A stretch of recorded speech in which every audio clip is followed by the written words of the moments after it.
We'll begin the program in 30 seconds.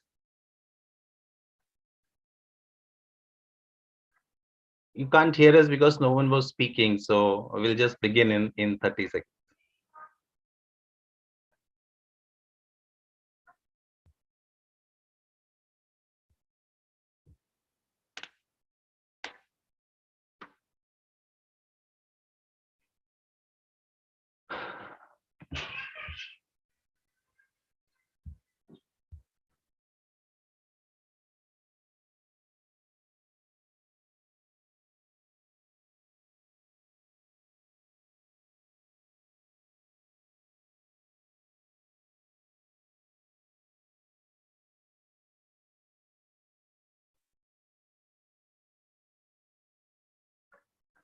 Good afternoon. Uh, my name is Deepak Mukhi, and I'm the Regional Director of FICCI in Maharashtra and Goa.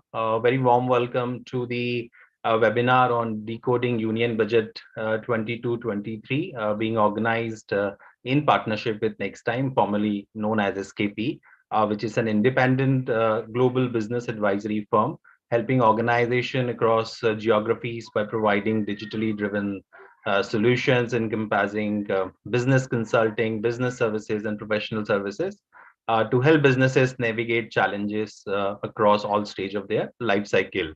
As you all are aware that the past 2 years have not been ordinary years, and we are still recovering from the impact of the pandemic. Yesterday's budget was announced amid these challenges and with multiple positive also around us, including signs of third wave webbing. So today we are here to understand the implication of budget announcements, both from the text as well as macroeconomic viewpoint. And we will have two sessions. The first one will cover text-related announcements, where Next Time team represented by Maulik Doshi and Saket Patwari from will lead the discussion and also will answer the queries of the participants on the text-related matter. And the second session will be a panel discussion on key takeaways from the budget and what's the way forward. And we have senior economists and industry leaders joining us for that particular session. At FICCI, we believe that this budget will strengthen the drivers of long-term development, and we compliment the finance minister for presenting a forward-looking and growth-oriented budget. It builds on last year's budget and scores high on several counts: the consistency, capex-led growth, transparency in numbers, and energizing many of the stress sectors which are continue to be the focus, and also putting stress on simplifying the taxation policy. FICCI is very pleased to see the set of announcements that were made by finance minister, and we look forward to implementation of them by the central government in close coordination with the states. And many of those suggestions obviously were part of our budget memorandum, and they found a place in the budget. So we thank the finance minister for positively considering those suggestions. And we do hope that the finance minister will keep some flexibility in the budget allocations, and if need be, enhance the same, especially for sectors such as healthcare, and education. So without further ado, I would, request the team from Next Time to give us a presentation on various tax announcements and their implications. We have Maulik Doshi, who's the Deputy Managing Director of Tax Transfer Pricing and International Tax from Next Time. He'll be doing budget proposals on the direct tax. And Maulik has over 20 years of experience in cross-border tax, and he also oversees transaction advisory services function at Next Time. Chartered accountant by qualification, he advises multinational corporation on Indian and foreign transfer pricing rules in all contexts, including planning, litigation, advanced pricing agreements, etc. And he's been recognized as a highly ranked practitioner by Euromoney's transfer pricing expert guides. The second resource with us is Saket Patwari, who's the Executive Director, Indirect Tax, and he would be giving us insight on the indirect tax proposals. Saket at Next Time plays a cross-functional role encompassing policy advocacy, project management, litigation management, tax risk management, and transaction advisory at Nextdime. And he's also a chartered accountant by profession and a lawyer with over 15 years of experience. And he has ideated and implemented several complex tax management projects in his various roles. So over to you, both of you, for this particular session. We'll come back then second session with the economists as well as with other industry leaders. So over to you, Maulik. Thank you. Thank you, Mr. Mukhi. Thank you, Vicky, for kind of giving us an opportunity to present our views on the budget. It's been kind of, at least from a tax perspective, we always believed that for the past few years, budget is becoming a non-event, and not many significant or not significant changes are taking place through budget. At least in 2019 and 2020, we saw a large amount of changes being done outside the budget also. And we kind of always were looking forward to mini budgets that were announced by finance minister through press releases and the press statement that used to come out. So in that light, on a tax side, there were very basic expectations from the budget, and I think the finance minister has done a balancing job there, where she hasn't anchored anything with at a larger level on the tax rates or anything like that. So what I'm going to do is quickly take the audience through some of the direct tax changes, and then Saket will step in for the indirect tax part. I'll just share the screen for the benefit of everyone. Right. So essentially, in the next 20-25 minutes, we're going to talk through some of the, at a very high level, some economic indicators. I'll not go into detail because we have got a session after this dealing in detail in terms of some of the macroeconomic impact of the budget and what lies in store for us in the future years. But my 20 minutes are going to be more focused on some of the key direct tax proposals that are there in the budget. So from an overall perspective, we saw the current year 21-22 with a really good GDP growth rate of 9.2%, highest amongst all the large economies as FM put out. And we are seeing a real GDP growth of 8 to 8.5% as per economic survey in the next financial year. The finance minister put out a nominal GDP growth of 11.1% in the budget speech yesterday, and many believe that this is very conservative, as given that the economic survey had put down a real GDP growth of almost 8.5%. The other economic indicator that generally, especially rating agencies and investors will look forward to, is on the fiscal deficit side. And I think that for the current year, we have kind of slipped slightly from 6.8%, which was budgeted. We will be at 6.9% of the GDP on the fiscal deficit side. But in the next year, we kind of looking at 6.4%.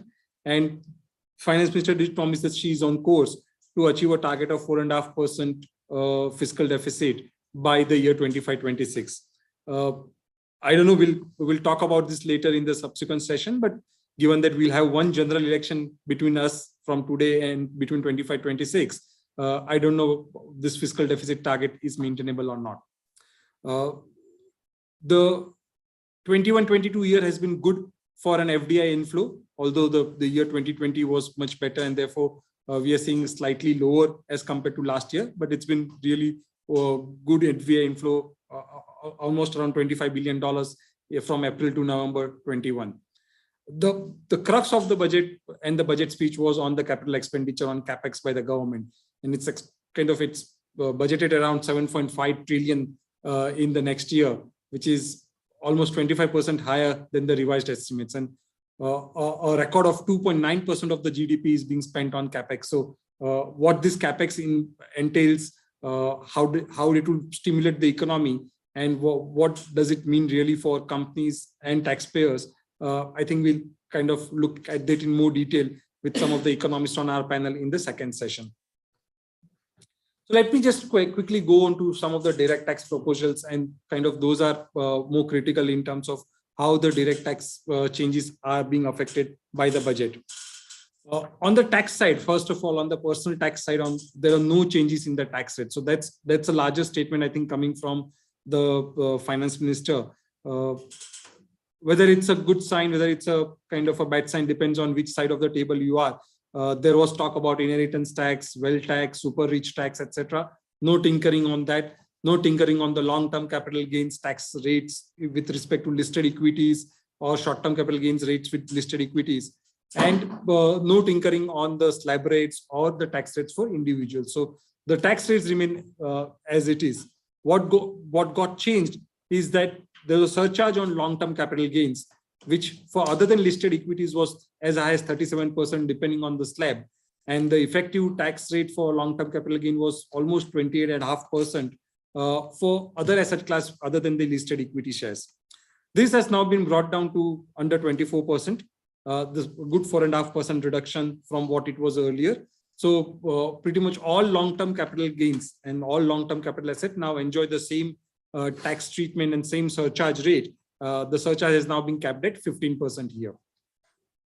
With respect to cooperative societies, there's a change. The surcharge has been reduced from 12% to 7% for societies having income slab between 10 million to 100 million. And the alternate minimum tax, which was earlier 18.5%, has now come down to 15%. This is both. This is mainly in line to align this cooperative society along with the corporate tax rates and the other tax rates. It was realized that the cooperative societies were facing a higher tax incidence, and the changes that were made with respect to corporate taxes or with individual taxes really did not transfer over here. The other change that has been made with respect to personal taxation is on the COVID-19 related medical expenses related change. This was also nothing surprising. This was announced by the government in the last year, and this was just made now part of the budget and part of the finance bill. So as an individual, if you receive any amount for the medical expenses in treating COVID-19 related disease for yourself or your family, and if you receive this amount from your employer, it is not taxable at all. The entire amount would be exempt from tax, so you don't have to really pay any taxes. Without this amendment, the entire amount would have been taxed in the hands of the employee, and therefore, to that extent, this is a welcome relief. Similarly, if any ex gratia amount is received by a family member of a deceased person whose death has been related to COVID-19 disease, then again, if the amount is received from employer, there is no taxability on that. It's entirely exempt. And if the amount is received from any other person, either through crowdfunding or kind of from a relative or from any other person, up to 1 million Indian rupees, the amount is exempt. And over and above 1 million, it's only where you pay taxes. So I would say it's a timely relief and kind of a much thoughtful provision being introduced by the government. Like I mentioned, it was introduced or brought about in a press statement last year. So no surprises there, but yes, a very thoughtful act from the government providing relief to people who had incurred and kind of received ex gratia amount on account of hardships that they were facing on COVID-19 diseases. Same way on the corporate tax side, there's been no changes at all, no change in the corporate tax rate. Though there is one change on the dividend taxation, where the Indian companies which had foreign subsidiaries with more than 26% shareholding, earlier the dividend used to be taxed at 15% at a concessional tax rate. Going forward from 1st April 22, this concessional tax rate of 15% is withdrawn. So now the dividend would be taxed at the corporate tax rate. If the company is in a bracket of 15%, if the company is in bracket of 22%, it will be taxed at 22%. And if the company is in a bracket of 30%, it will be taxed at 30%. So the concessional tax rate of foreign dividend is now been withdrawn. Not really sure the intention or purpose behind it. The memorandum of the budget does mention that they want to align it with the dividend taxation here in India. But this really actually was an incentive for Indian and multinationals to bring back accumulated reserves and accumulated profits lying abroad. And now there will be some discouragement here if there is a full rate of tax that they need to pay. Again, don't know what's the thought process of the finance minister behind this. But at the same time, to a certain extent, there is a narrow window available till 31st of March 22. if any company, Indian company is looking at kind of repatriating dividend income back to India from their foreign subsidiaries, they can look at it right now, do it before 31st March 22, and kind of in that sense, save on the additional taxes that would trigger in from 1st of April.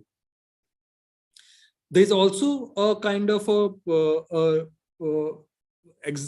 extension given with respect to new manufacturing companies, and this was also mostly on the expected lines, and I'm sure FICCI and all other associations had kind of demanded this.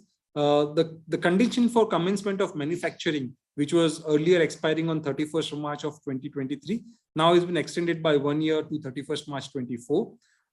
Primarily, again, COVID related, because companies had deferred their capital expansion plans because of COVID and kind of diversion of funds to meet other exigencies. And therefore, because of the time lost on account of pandemic, the government has provided 1 more year. In taking this concessional tax regime for manufacturing companies, there are certain interpretational issues when these provisions were brought in. Primarily that the company cannot earn any other form of income except for the manufacturing income and except for the manufacturing businesses. And therefore, there were certain interpretational issues. However, there is no clarity being provided on those interpretational issues. So those kind of gray areas still remain. And I think if the finance minister and the government can look at those gray areas and clarify them, that would be really helpful. On the same lines, startups where there is a condition of incorporation prior to 31st March 22 has now been extended by 1 year to 31st of March 23. So one more year extension being provided to startups for claiming the exemption that is being provided to startups. On the M&A side, we saw a significant amount of changes in the earlier year where goodwill, slum sale, reorganizations were kind of being brought to tax, and a kind of a new way of taxing M&A transactions was being brought in. So in the current year, there are not significant changes, except there's one major clarification being provided by the government. Generally, when you go for a merger, which is a court process, the entire process takes almost 7 to 10 months. And there is but at the same time, when the court gives an approval, it is with effect from the date of your filing. So if, for example, if you have asked for a merger from effect from 1st April 22, the approval will come somewhere in January 23 or March 23. So, but it is effective 1st April 22. The question is that what happens in this intervening period, which is during the pendency of the approval. And there was a lot of confusion in terms of how the income tax proceedings happens during this pendency of the approval, and how the tax needs to be discharged, the demand needs to be paid, etc. So the government has now clarified that during the pendency of the proceedings of the approval by the courts, the proceedings would be considered to have been made as if it was made on the successor entity. And also the government has provided for provisions for filing modified tax return by the successor entity within the 6 months from the date of the court order to kind of to give effect to this timeline and to give effect to this merger process. So a welcome relief here again, because a lot of confusion was there for the intervening period, and therefore it's a good clarification being provided by the government. Small clarificatory amendments were also made in the goodwill amendment and the slum transfer change definition, which were primarily done last year, but in order to clarify the intent more clearly, small changes have been made, which are by and large insignificant, and I think the larger taxpayer community and the industry understood it to be that way itself. In terms of the expense deduction, one of the major change that the government brought in is that they've now clarified that cess and surcharge are not a tax deductible expenditure. So what had happened is that when the higher education cess, health cess was introduced in 2005, the way the provisions were introduced, it left some room for interpretation whether cess is an additional surcharge or an additional tax, or it's a collection made by the government with respect to funding certain requirements of the government like education and healthcare. And because of the way it was introduced, many companies were taking a position that cess actually is not in the nature of tax, and therefore it is actually a deductible item. You can claim the cess as a tax expense, and you really don't have to kind of disallow it. Now, there are certain rulings, High Court rulings on this also. The Bombay High Court and the Rajasthan High Court gave a favorable ruling on this aspect. But now the government has clarified that those High Court rulings did not consider an earlier Supreme Court ruling and did not consider the intent of the government, which was to say that the cess was always in the nature of tax, and therefore it was never allowed as a tax deductible item. The government has now clarified that since it's a clarificatory amendment, it has a retrospective effect from 2005, the day when the cess was introduced, and therefore this is no longer now available as a deduction. The question then now comes is that what happens to taxpayers who already claimed, who already got this deduction because of the High Court rulings or the favorable tribunal rulings they would have? Would they be in a position to revise their returns? Would the government reopen their assessments and claim this additional refund that would have been given to the company back from the companies? What would happen if, would they be levied any penalties, or would penalty protection be available? So these are open questions. Again, a clarification from the government would be helpful. But in my view, the penalty protection should not be an issue because there are favorable High Court rulings, and therefore to that extent, the taxpayer was in the right position to claim the education says based on the High Court rulings, and therefore there was no question of any misreporting or underreporting, and therefore no levy of penalty should be there. Same way, the government has now clarified that with respect to Section 14A, which provided for disallowance of expenditure which is incurred to earn exempt income. Now they have provided that irrespective of whether the fact that exempt income is earned during the year or not, or accrued during the year, as long as the expenditure is there, which connotes or which has an underlying nature of earning an exempt income, the expenditure would be disallowed. Again, this is in some sense overruling significant amount of tax tribunal decisions that were there in favor of the taxpayer, where tax tribunal and High Court had taken a position that if actually no exempt income was earned, there was no question of 14A disallowance. So this is again overruling those decisions. The government has now provided for clarification. Another clarification being provided was in respect of conversion of interest liability on debentures, which was being regarded as a constructive payment. Now it would be kind of not subject to constructive payment. It would be disallowed as a part of the as a part of 43B disallowance unless it is actually paid.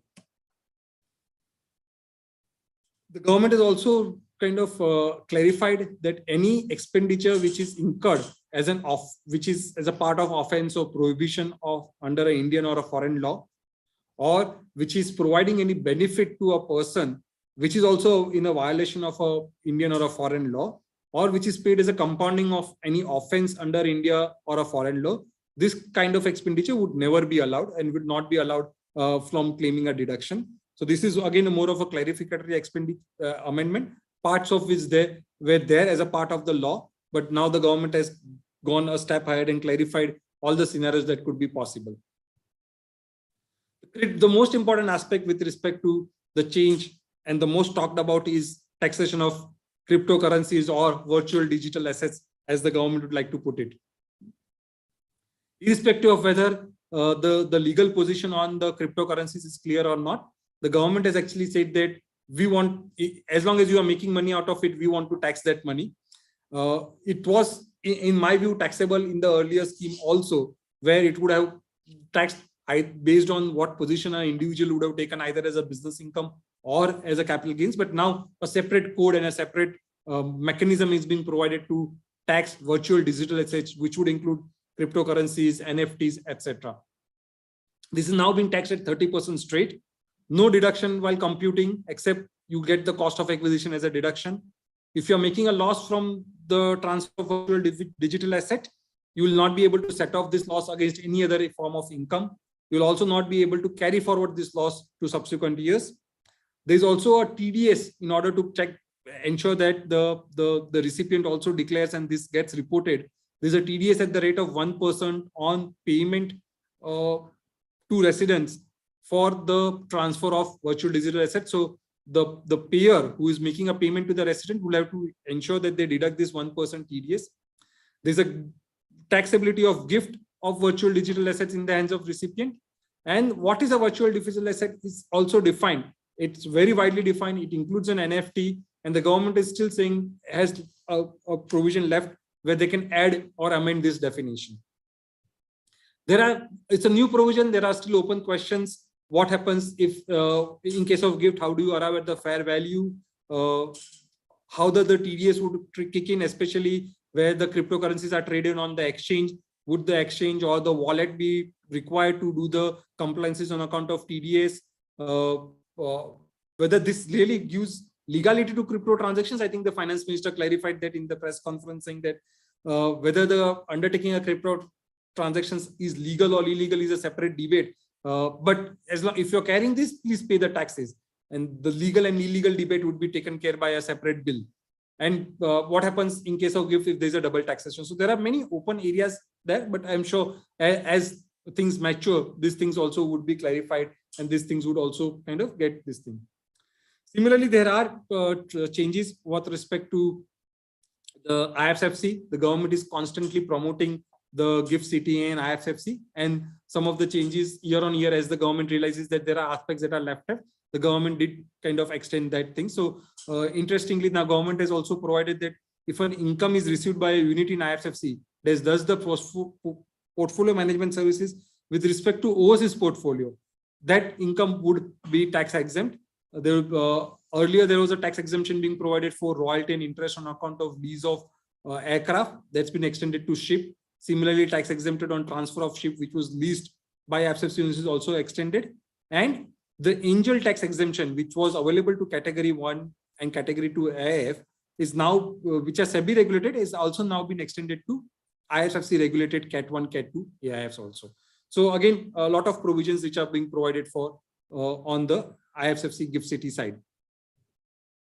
Certain procedural changes in terms of withholding taxes. One major is with respect to introduction of a new withholding tax at the rate of 10% with respect to benefit of perquisite given to business associates. So the finance minister did cite that there are a lot of scenarios where you give certain business related gifts or perquisites or benefits to your vendors, to your agents, to your kind of business associates or customers, right? All of these were always taxable in the hands of the recipient, but there was no mechanism to track that. There was no mechanism to kind of, it was left upon the recipient to report this, and there was a gross under-reporting here. So now the government has brought in a withholding tax provision. Therefore, it is made, the payer is now made liable to deduct taxes at the rate of 10% with a threshold of 20,000 rupees per annum threshold, this 20,000 rupees. And if you are giving a benefit of perquisite to any of your business associate of more than 20,000, you need to deduct taxes on that. There are certain procedural changes on the withholding tax side. I'm not going to go into the detail of those. Same way, there's a change in the process for taking a refund in cases which are tax protected contracts, where the cases where the tax has to be grossed up on payments to non-residents. Earlier, this refund process, like the first recourse used to be with CIT appeal, and you can claim a refund from CIT appeal. Now they've brought it down to the assessing officer. And you can kind of claim this refund from assessing officer if you believe that tax should not have been deducted. And if you still don't get anything from the assessing officer, you can appeal against that order to the CIT appeal. So again, more of procedural. This is one new provision that is being brought in and being talked about as more like a kind of a soft amnesty or an ongoing amnesty scheme. It provides for filing updated tax returns with payment of additional tax within 3 years from the end of the financial year. So if you file it within 2 years from end of financial year, you pay 25% plus on the original tax and interest on as an additional taxes. And if you file it between second and the third year, it's 50% of the original tax and interest that was payable. Now, this is purely for the reasons that if the taxpayer realizes that he has missed out on reporting a particular income, or he has missed out on kind of offering certain income to taxes, he can opt under this scenario. There are certain conditions being prescribed. There are certain exclusions and non-eligibility. Like, for example, if there's any assessment that has been already done, or if any assessment notice has been received, or a reassessment notice has been received, then you are really not eligible to go under the scheme, because the government has started the proceedings, and then you cannot kind of realize that, okay, I had missed out this income. Same way, certain circumstances like search or survey, etc. In those cases also, you will not be able to claim your, you will not be able to file an update tax return. So this is very interesting development. Only time will tell how this will be received by the taxpayer.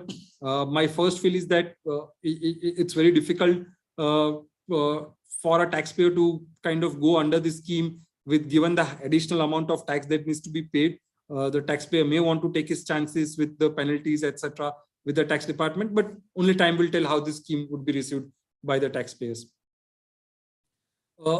Again, nothing significant, but there is one more change on the litigation management by revenue, where very welcome step, where if the revenue believes that there is a question of law which is pending before a High Court or Supreme Court, then the government will not file appeals. In fact, they will rather take a consent from the taxpayer saying that once that question of law is decided, then only the appeal can be filed. Again, if it's against the taxpayer, if it's in the favor of the taxpayer, it would be the matter would be over there itself that way. And the last bit of changes were mainly on the bonus and dividend stripping, which were inconsistent. It was applicable to mutual fund units. Now, been kind of bonus stripping is also made applicable to equity units, REITs, InvITs, and all AIF units itself. So bonus and dividend stripping provisions now apply equally to all of these things that are there. There are significant amount of changes being proposed on the compliance related part of charitable trust. But again, that's more on the process and the details of it, nothing in principle in terms of taxability. And therefore, that we need not go into that level of detail right now. So with this, the critical changes in the direct tax provisions are over. I'll now kind of pass it on to Saket to look at the indirect tax provisions, and then we will take up the question answer that are being put forward. Thank you so much.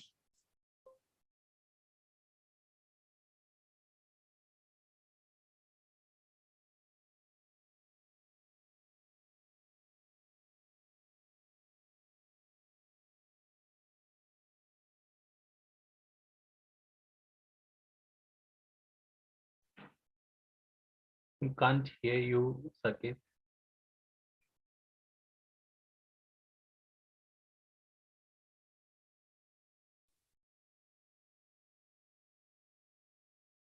Not really. Just one second.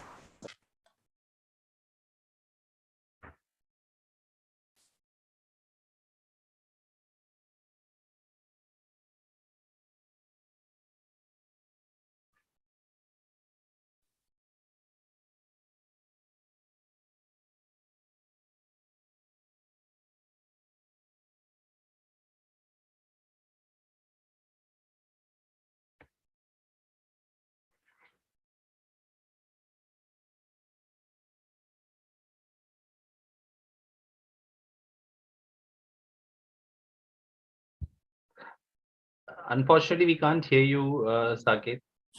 Is it audible now? Yeah, now is it audible?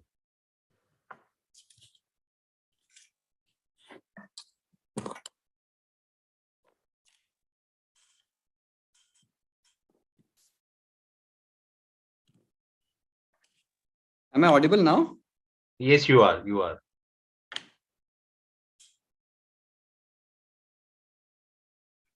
Yeah. Mr. Mukhi, am I audible Yeah, now? we can hear you. We can hear you. Okay. Sorry. So I'll just share the screen.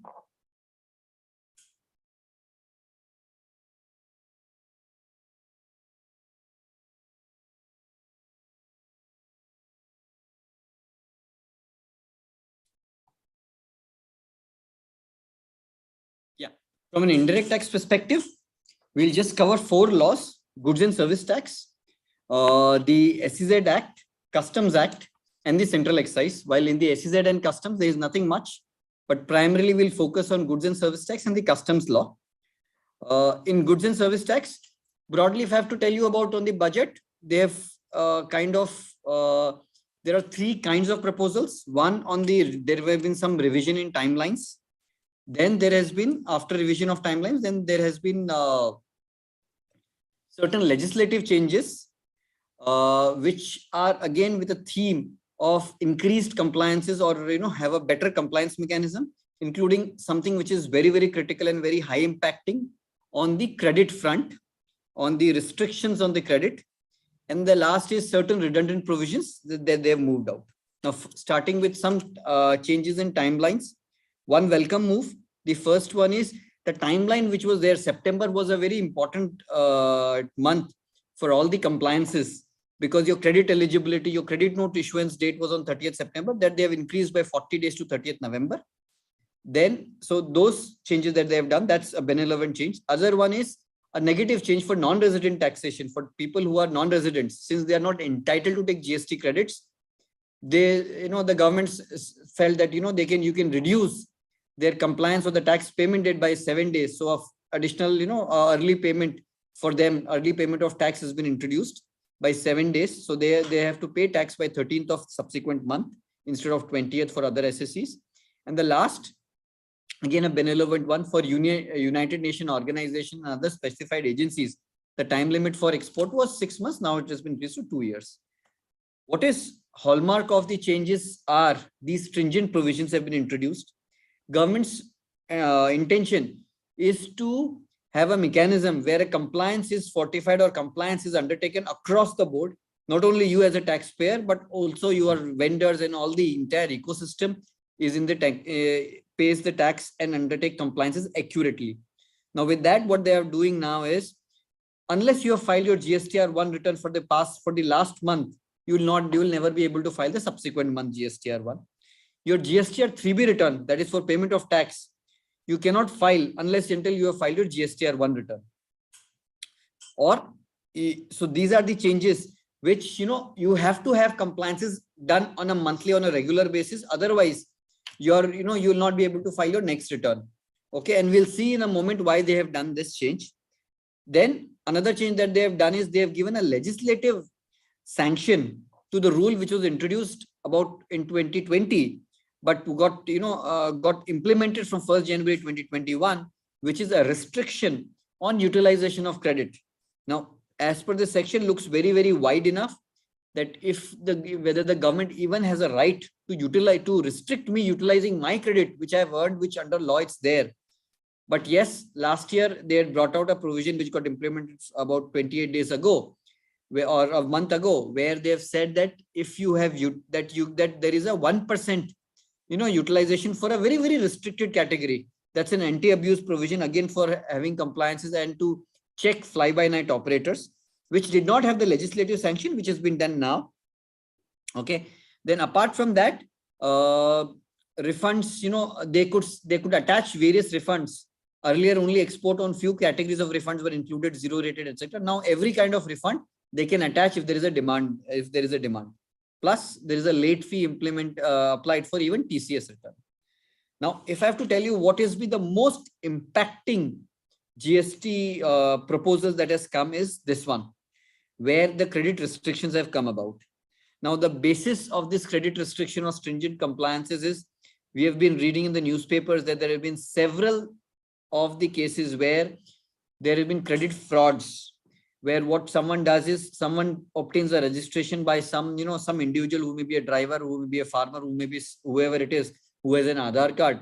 You get himself registered under GST, and then basis that GST registration, you raise invoices and you apply, and you even file your GSTR1 return, and therefore the credit is taken by the recipient, but the tax is never paid by the supplier.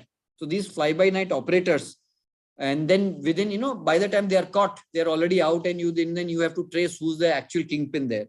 So all this this is a big menace, and not only in India, across the globe, this is a big menace.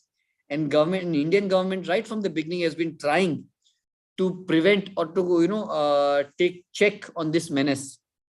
And few of the provision that was already there was in respect of, if the vendor does not pay taxes, you are not entitled to take credit of it. Now, that you are not entitled to take credit of it, but then there was no mechanism for me to reverse. If I've already taken a credit, there was no mechanism for me to reverse that credit or pay that credit.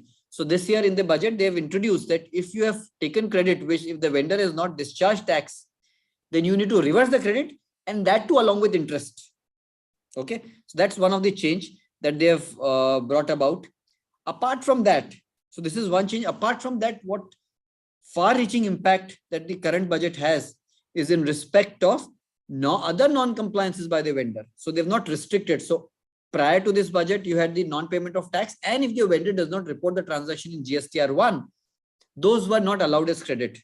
But now the government has gone to a different level altogether, where various non-compliances by the vendors would restrict your credit. To start with, if someone obtains the registration, then maybe there may be a cooling off period wherein the credit to the customer will not be allowed. Okay, again, this is to check with, to check this fly-by-night operator. Then the rules will come what kind of vendors or to what kind of GST registrations would this apply, and what is the time frame within which the credit would be blocked or barred. Then if there is a default in payment of tax for a continuous period, then that becomes a blacklisted vendor and your credit may be denied. Then your output tax payable in GSTR1 and your tax paid in GSTR3B is there is a mismatch, and your GSTR1 shows a higher amount of tax payment, but you have paid a lower amount of tax, then your credit can be denied. And mind you, I'm talking about vendor side, not your side. If the vendor does not, if the vendor's GSTR1 return shows 100 rupees of tax and he has paid only 80 rupees of tax, then all your credits can be denied. Then if the vendor has availed credit more than what is required to as per GSTR2B, then also your credit, because your vendor has defaulted or taken excess credit, your credit will be denied on the transaction by the vendor, whatever the vendor has raised invoice on you. Okay. Then discharge of tax liability, and other classes of vendors or other classes they'll prescribe. Now, all these are legislative amendments or legislative changes which allows you, or which gives a sanctity, which gives a blessing to the rules which will come forth, which has not yet come forth, wherein there will be details of who will be allowed and what are the various circumstances, what are the various restrictions in details will come about. But what it does, it results in a situation where as a taxpayer, I am at a loss to understand, because I would never know what are the various defaults that the vendor has done. Now, for which the government says, we will give you a report. Okay. In the report, we'll mention what are the various credits that you are not entitled to. Now, what do I do as a taxpayer? I get that report and I understand that Mr. XYZ, these are the three people whose credit I'm not entitled to. Then only I can reach out to my vendors, okay, about this, that, I'm not entitled to this credit. You are blacklisted, you are blacklisted, please clarify. And your vendor may also be at a loss to understand why has he been blacklisted. This whole thing, and therefore, and if I take the credit, then I may also become a defaulting vendor because my credit eligibility as per GSTR2B was lower and I've still taken the credit. So my customers will have the brunt, will have to face the brunt. So therefore, these provisions are very, very powerful provisions. It's in the rules. We'll have to see how they, mellow it down. But given the provisions that the way they are, we'll have a situation where where as a taxpayer, I'll have to ensure that the compliances of all my vendors are accurate and their payment of tax is there on time. Otherwise, my credit will be completely, I'll have cash flow impact on my credits. So this is a very high impacting for most of the taxpayers. This will impact because all their vendors, they need to ensure that they are compliant. So this is a very, very important negative change that in the budget that has come about. Then on a trade facilitation measures, they have said that in the cash ledger, if you have some money, that is, you have paid cash on the GST in our GST registration, then all your PANs or all your registered offices across various states, you can transfer it. This is a benevolent change. Otherwise, I had to take a refund of it. Now, what they have done is you can transfer this cash balance. Suppose if there is a cash payment in any other state, you can transfer it in another state that can be used. Then what they have done is the interest applicability on availment of credit was in the last GST Council, they said it will be both availment and utilization, not only an availment. They have made this, formalized it in the law. What they've also done is they've done it retrospectively, and they have also, there was ambiguity what rate of tax to apply, what rate applied if there was an excess availment or utilization. They have reduced it to from, and it was an interpretation that people said 24% would be applicable. They have reduced it to a normal interest rate, which for other default is 18%. So these are welcome change. Apart from that, there is some procedural changes that they have made, and also certain redundancy of matching of credits, which was there when the GST was introduced, when the credit was supposed to be matched on the GST portal, two-way communication was to happen. All those things now the government has gone, they have said that they've probably accepted now that they'll never be able to introduce that. Hence, they've removed it from the law. Earlier, they had said this to be postponed indefinitely. They did not give, but they said that it will be postponed. Now they've understood, they probably have realized that this is never going to happen, so have deleted it.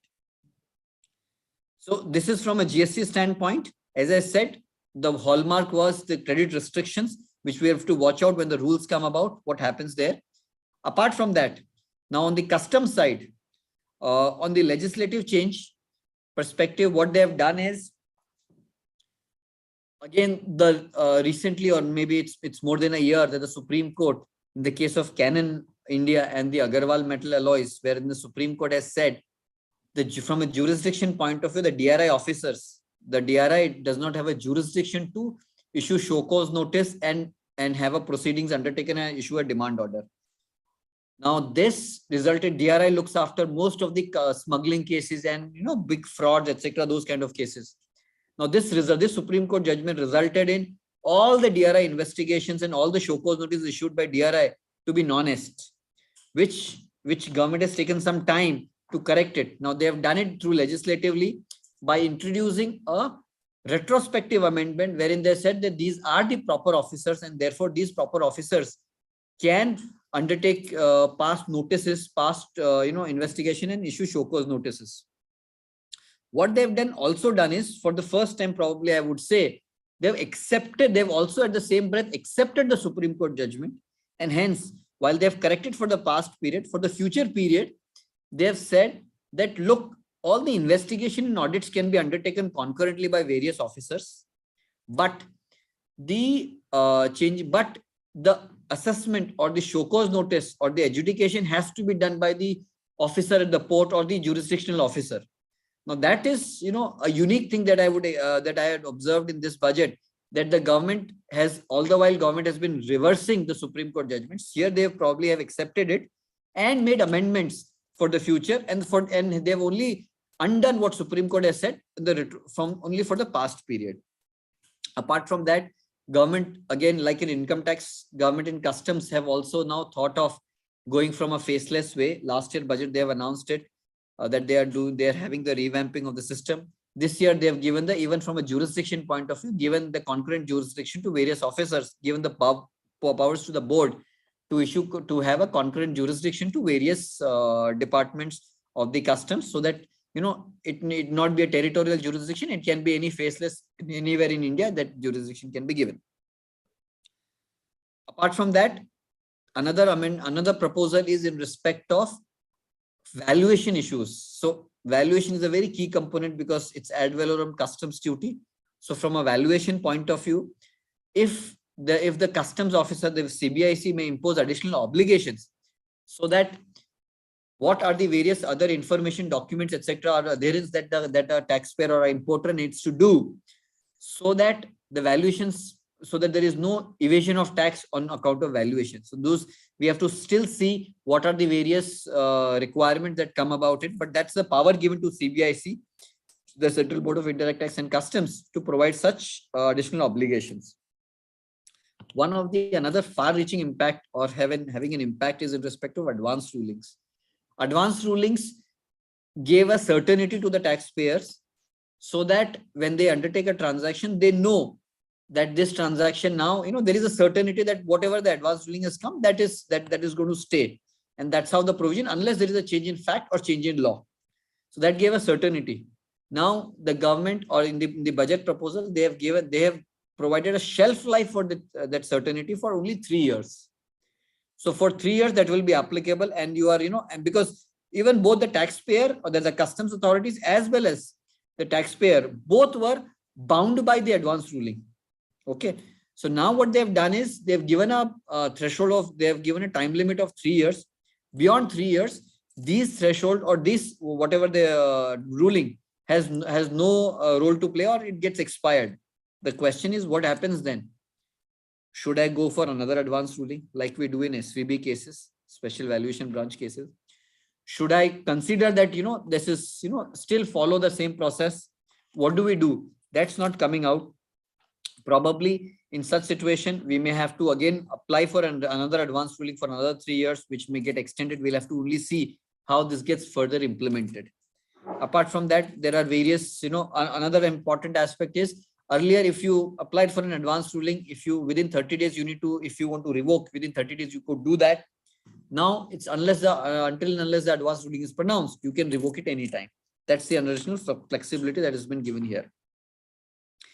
Another thing, government is now respecting the confidentiality of the data that is being shared with them of imports and exports. So government under law has said, if unauthorized publication of information related to import export would be a punishable offense with imprisonment or fine. Then another measure on the customs import of concessional rate of duty, that is for end use based exemptions. They're simplifying the process and automating it so that, and the entire process is going to be digital and transparent. We'll have to see what are the various details that comes out. But this is something that, in ease of doing business, government is attempting to do for end use based exemption. Apart from that, for exports, for boosting export to some of the sectors like handicraft, textile, leather and garments, leather footwear, etc., government will come out with certain duty-free import, allowance of duty-free import, maybe in line of the concessional rate of duty, end-use based exemption. Government is likely to come out for exports for these goods, these specific goods as a focus sector. Then with a view to, again, one of the another important aspect or the most critical aspect of the customs proposals have been Make in India or Atmanirbhar Bharat.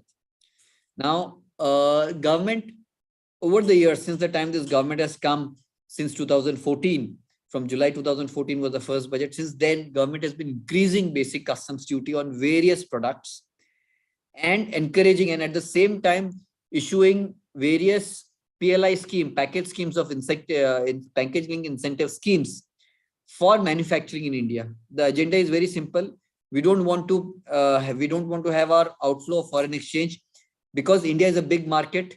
So obviously everyone wants to sell India. If you want to sell into India, either you pay customs duty or you come here and have the manufacturing setup done here and paid and enjoy the larger market.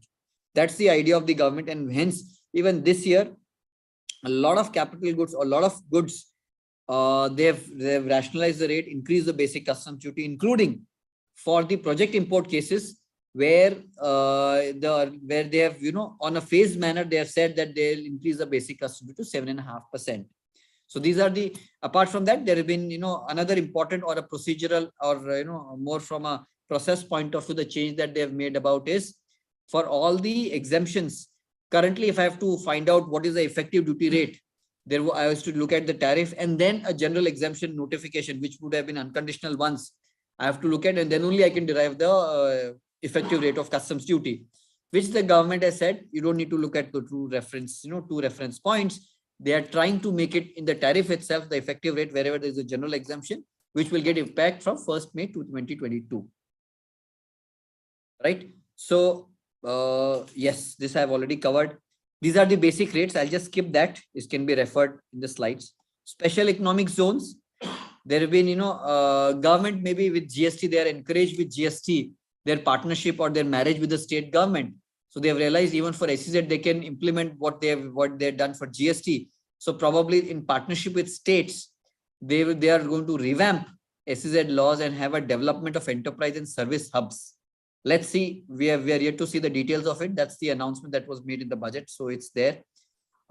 This will cover all large and existing industrial enclaves, so that optimal utilization of infrastructure and there is a competitiveness in exports. These are the benefits more from boosting export. Even the customs administrations are being automated so that, and they have given a deadline for automation is 30th September 2022, so that there is a better facilitation and better experience to SEZ authority, to the SEZ units for boosting their exports. Other indirect tax proposals, a minor one, government wants to encourage blended petrol, petrol and diesel, and therefore they've increased the additional basic excise duty of 2% per liter on unblended petrol and diesel. This will be effective 1st October 2022. That's it from an indirect tax point of view. These were the proposals from indirect tax point of view. Happy to take any questions.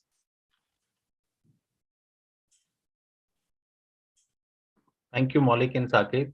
I think we'll just pick up some questions which have come, and if you can also access the Q&A box and the chat box. So maybe pick up those questions. Okay. This question seems to be from an indirect tax side. Is there any measure to boost export? What is the allocation of road TAP in FY 22-23? Yes, there are measures to boost export. We have already considered few of them for few of the industry like handicraft, leather, etc.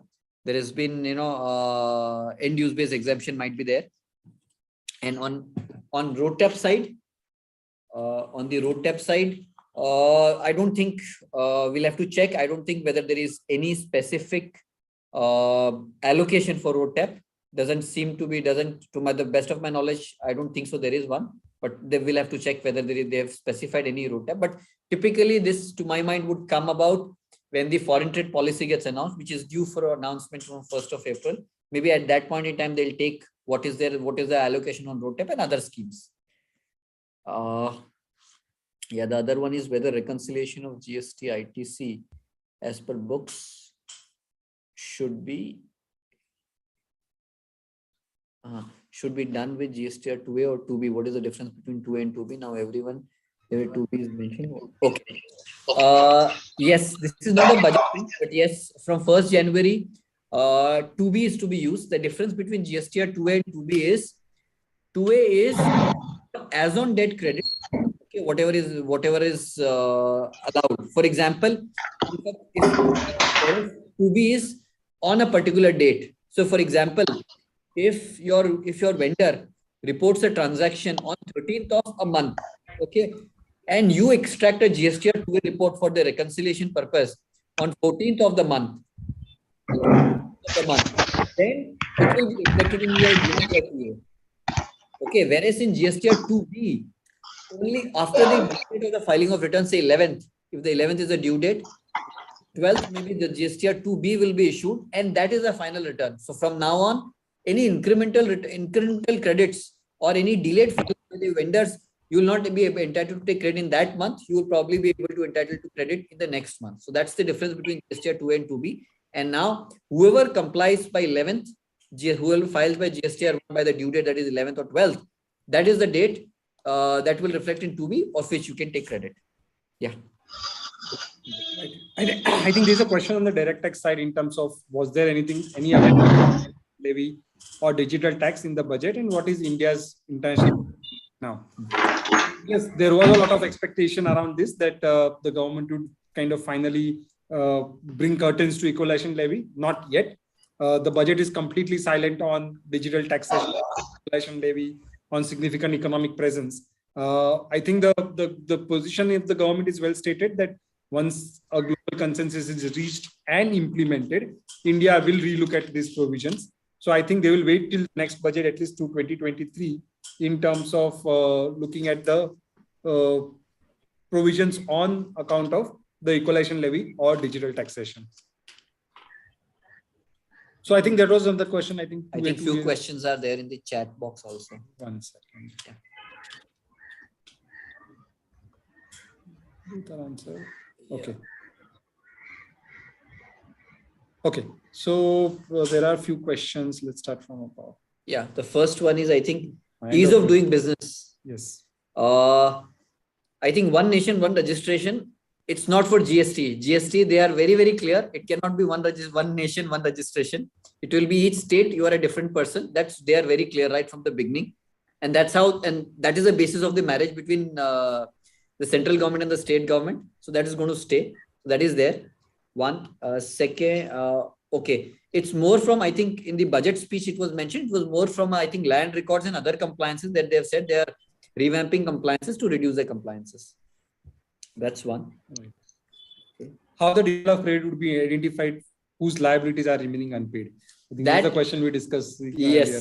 So this will depend on, we are yet to see the rules. This is the provision, legislative provision at a policy level that they have mentioned that they have introduced such measures. We'll have to only see in the rules how this will be translated, whether it will be a proportionate credit. Suppose if there is a default, or I know in my example, on a 100 rupee liability, I've only paid 80 rupees. Whether for 20 rupees, all the taxpayers will be denied, or for my entire 100 rupees of tax payment that a vendor I have done, all my supplies would be restricted. So we'll have to just see how the provisions are introduced. Currently, there is no details about it. How imports of used machinery? Is there a change in policy? Is there any policy change, and what is the import duty? See, import of used machinery, it will depend upon the classification of the machinery. It cannot be, there is no general rate. It has to be dependent on the classification that we have to do under Chapter 84, 85, and basis the classification, we'll have to determine the rate. And also we'll have to, since the used machinery, we'll have to see if there is if it's a scrap, then there may be a different classification. If it's a machinery, then there will be a different classification. There's another question on director side, whether 194R includes gifts in kind as well. Yes, it includes gift in kinds as well, because the provisions are very clear in that sense. They provide that whether it's in the nature of benefit or perquisite. So it would include gift in kind as well. And they also provided that where it is, if there is no cash amount, or if the cash amount is inadequate to pay the TDS, the payer has to ensure that the recipient has paid taxes and only then give the benefit or perquisite. So this is there. There's another question on, is taxing gain on virtual digital asset at the rate of 30% become trading in crypto legal in India? No, Amol, that's not the scenario. The government just collects taxes, whether it's a legal income or illegal income. And there are several examples of this. And I think the finance minister yesterday in the press conference also clarified that we, just because we are taxing it does not make it legal. The legality part has been discussed separately, and the cryptocurrency bill, if at all, it will come in the future. There are comments in terms of sharing the PPT. Yes, we'll share the presentation slides with the participants. Is there any way to find out if a vendor is blacklisted for GST? Currently, probably, I think in the GSTR 2B report, they mentioned this credit is ineligible. But currently, I don't think there is any mechanism to delist or to identify whether vendor is delisted. Only thing that you can do is, you can, with the GSTN of the vendor, you can check on the GST portal what is the last compliances that he has done, whether he has filed his GSTR 1 and GSTR 3B, of what date that is the last GSTR 1 or 3B filed. That is the only thing. I don't think there is a blacklisted as of now in the GST portal. That was something that was being thought of when the GST was introduced. Something like blacklisting was actually thought of. So we'll have to see, probably it may come in some time. Okay. Before we move to the panel discussion, Saket, can we ignore GSTR 2A completely from January 22?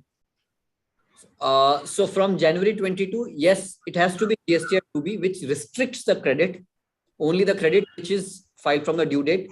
Yes, only. So from January 2022, we have to have GSTR 2B only for the purpose of compliance. That's already come about from 1st January. It was notified from 1st January. I think there are no more further questions. Mr. Buki, we can actually go on to the panel discussion. I think it's right time, 4 o'clock. Yeah, I'll just do that in a minute. Meanwhile, if there is any other question coming in, keep answering that. I'll just, we have all our panelists apart from one who is joined. So I'm just going to give 1 minute and to start that session.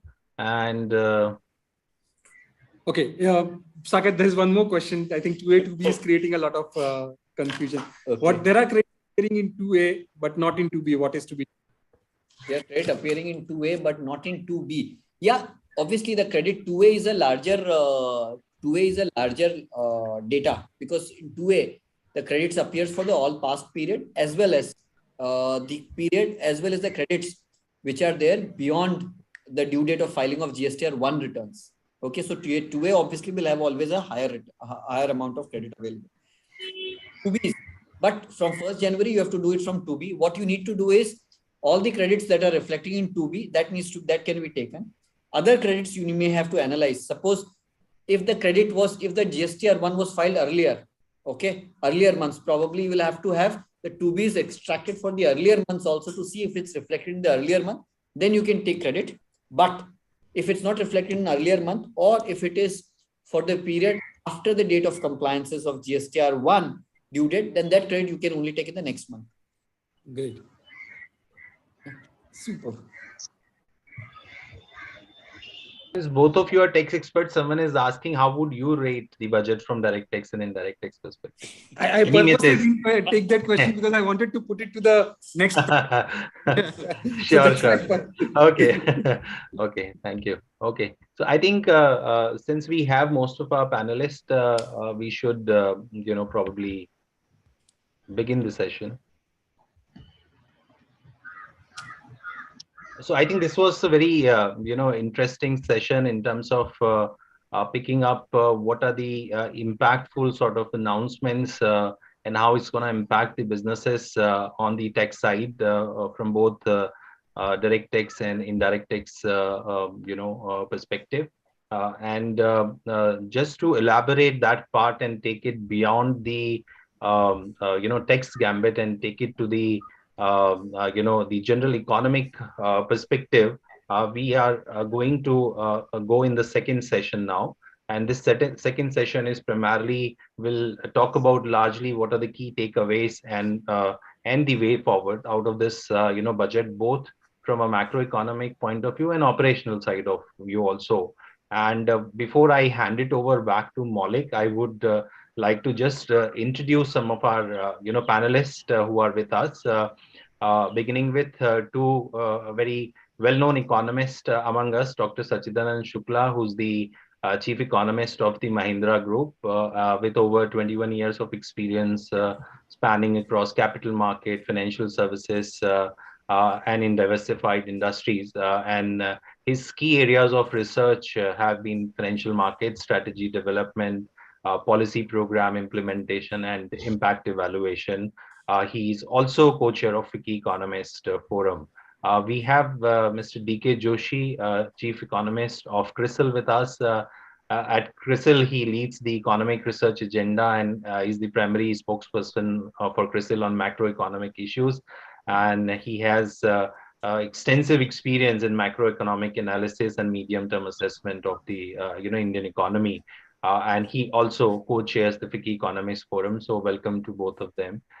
We are also joined by Ms. Priya Murali, who's a chartered accountant by qualification and currently responsible for taxation of South Asia region for the Bayer Crop Science. She has over 20 years of experience in the tax function, spanning direct, indirect taxes, transfer pricing, and international tax, and specializes in sectors like electronic, chemical, and seed sector. So welcome to you. We also have Mr. Ashish Churaria with us. He's the CEO of MMF GE Aviation India. He's been working with GE for the last 5 years and previously was a part of Reliance Retail. So welcome to you also, Ashish. And we'll also be joined by Mr. Chandan Agrawal, another chartered accountant among us with experience over 23 years in income tax practice. He's currently engaged with Dabur India Limited as tax head, and he's been there for almost a decade on this. And prior to that, he has worked in Cadbury and other big four global accounting firms. So welcome to all the panelists out here for the second session. And I would hand it over back to Maulik, who's going to moderate this particular session. So Maulik, over to you. Thank you, Mr. Mukhi. Again, a pleasure to be moderating this session. We kind of understood what the tax changes are. And now kind of let's look at larger macroeconomic impact of the budget that would have on all our lives. I'm more of a tax expert, not really an economic expert, but I'm trying to put some questions to the panel over here and trying to extract. But the experts are there to really throw light on what changes the budget has made, especially with respect to the overall macroeconomic scenario. So I'll straightway come to first Mr. Shukla and Mr. Joshi. What I'm going to do is that maybe in the first 15-20 minutes concentrate with the senior economist over here in terms of understanding the overall macroeconomic picture, looking at some of the numbers such as GDP, inflation, fiscal deficits, etc., and then work with Priya, Ashish, and Chandanji on some of the tax changes also, which will have a larger impact on businesses and how industry would react to that. Dr. Shukla, over to you first in terms of if you can kind of provide your thoughts on kind of how do you see this budget from an overall macroeconomic perspective, and your thoughts on are we really looking at the GDP growth rate that's been projected by the economic survey? Thank you, Mr. Doshi. Thank you, Deepak. Good afternoon, everyone. I think a lot has now been said about the budget, and a lot of dissection has happened. Let me begin by saying what this budget has not done, or it is not, right? It's very important to understand that before we come to a clear understanding or rating of the budget.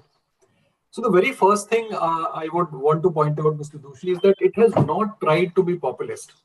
If you look at the background we are in, we've had some reversal on reforms and the expectation, and also we have some polls coming ahead. And therefore, this temptation of being populist is very hard to resist in a very noisy democracy like India. So therefore, this budget is not populist. It hasn't tried to spend its way to play to the galleries. And it has not been irresponsible by throwing money at the problem, right? And again, Mr. Doshi would be aware that there has been some serious talk of some bad ideas floating around on taxation. So tax the super rich, the entire, say, Europe, US, we have this, and even in India in policy circles, we've heard about some of these long abandoned ideas such as imposition of wealth tax, bring back the estate tax. So I think even this temptation of going after the super rich, the government actually did not pay heed to. I mean, given the kind of backdrop. So no tax and spray sort of a budget that we have. Also, it is not out and out, say, budget that emboldens the animal spirits in the economy, right? It is not really something that really spurs risk-taking by all economic agents. So, I mean, it does nothing which is over the board. I mean, the point that I'm making is there are no flashes of red, nor has it tried to turn green by overdoing the ESG theme or getting onto some new fad. It's not done any of that. It's been very consistent. It's been stable. So I'm going to say that the budget has been consistent. It has stuck to the supply side push that the government has been using for the last few years, right? It has tried to enhance the supply side. It has continued to impart a big push to capex, right? So there is a qualitative shift in spending. Just to give you a number, revenue expenditure is almost flat. It's growing at say 0.9% in FY23. Whereas if you look at capex, as compared to the revenue expenditure, if you look at the capex, it is growing by about 25% over RE. Now, this is a big push, and we need to sustain. Therefore, I'm saying consistency is the key thing that I noticed from this budget. And more importantly, when it comes to capex, I'm very happy to see that the center and state tango on capex continues. So if you recall, there has been an extension of support of about 1 lakh crore over and above what is available to the state governments. If they adhere to, so this is conditional if they adhere to ABC. But the point is, in India, we must realize that if you want to get onto the capex thing and you want it to continue and sustain, the center's fiscal cycle, probably if you're giving a push, state governments, because either they're lacking revenues or there is no, say, political gumption of going ahead with that. So these cycles are not often in sync. And what this budget does is it provides impetus to the states to continue pushing hard on capex. So it won't so happen that the center is gung-ho and pushing hard at capex and states are not really playing ball. So I think if I put all of this together, apart from the fact that they have remained beholden to the path of fiscal consolidation, I would believe that this is a very good budget. It lays down the path of, say, medium-term return to the growth trajectory, pre-pandemic growth trajectory. And we will move on to that desired 7 to 8% GDP growth rate going forward. Back to you. Thank you so much, Dr. Shukla. I think that was very relevant. I think the fact that you mentioned the throwing money was, I think, is the most easiest option for the government. And with I think mother of all the election polls that are there in the current year, at least I was under the impression that it would be a populist budget, which is not the case. And I think you also mentioned very rightly on the inheritance tax side. I've been losing that bet with my friend every year. I thought that it would be introduced, but that's another temptation that the government has not really kind of gone through. Moving on, Mr. Joshi, I wanted to come in over here and to look at kind of expand on what Dr. Shukla said in terms of the capex and the allocation different kind of sectors, education, healthcare, etc. There's been a lot talk about in the media in terms of whether healthcare is getting its due, and we really tested our healthcare system in the COVID pandemic, and really this is a time where we need to kind of move up. So what are your thoughts in terms of the overall capex? Will it really kind of give the impetus in terms that is required for the growth, and how do you see the allocation to various sectors that are there? Thank you very much for that question, and good evening, everyone. And thanks for having me for this discussion. So Dr. Shukla had mentioned about, I think, about the role of capex, and I think we must understand that government or every budget, I mean, there's limited resources, and government has to decide where it wants to tilt. And this budget has tilted towards investments. So the focus is on lifting growth, both in the near term and more so in the medium term, by infrastructure-focused investments. It's not just investments; it's focus on infrastructure. So it's in a way a gambit on investments. If it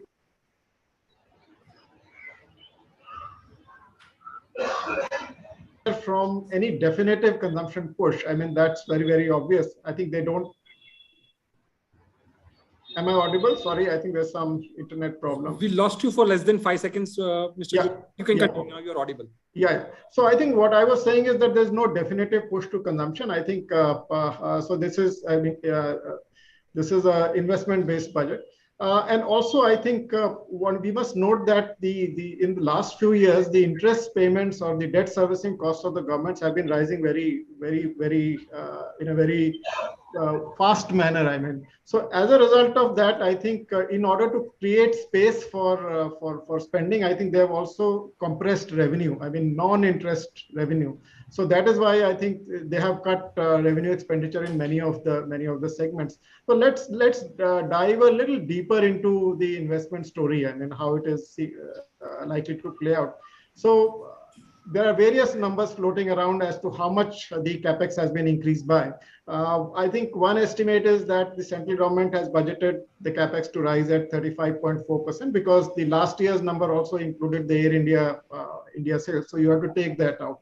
But I think if you take a holistic view of all the components of capex, which includes the budgetary capex, it also includes the revenue grants that the central government gives to these gives for creation of capex, and also public sector enterprises, the capex that they undertake. So they come under the definition of general government. That will only grow by around 14.5%. So that is issue number one.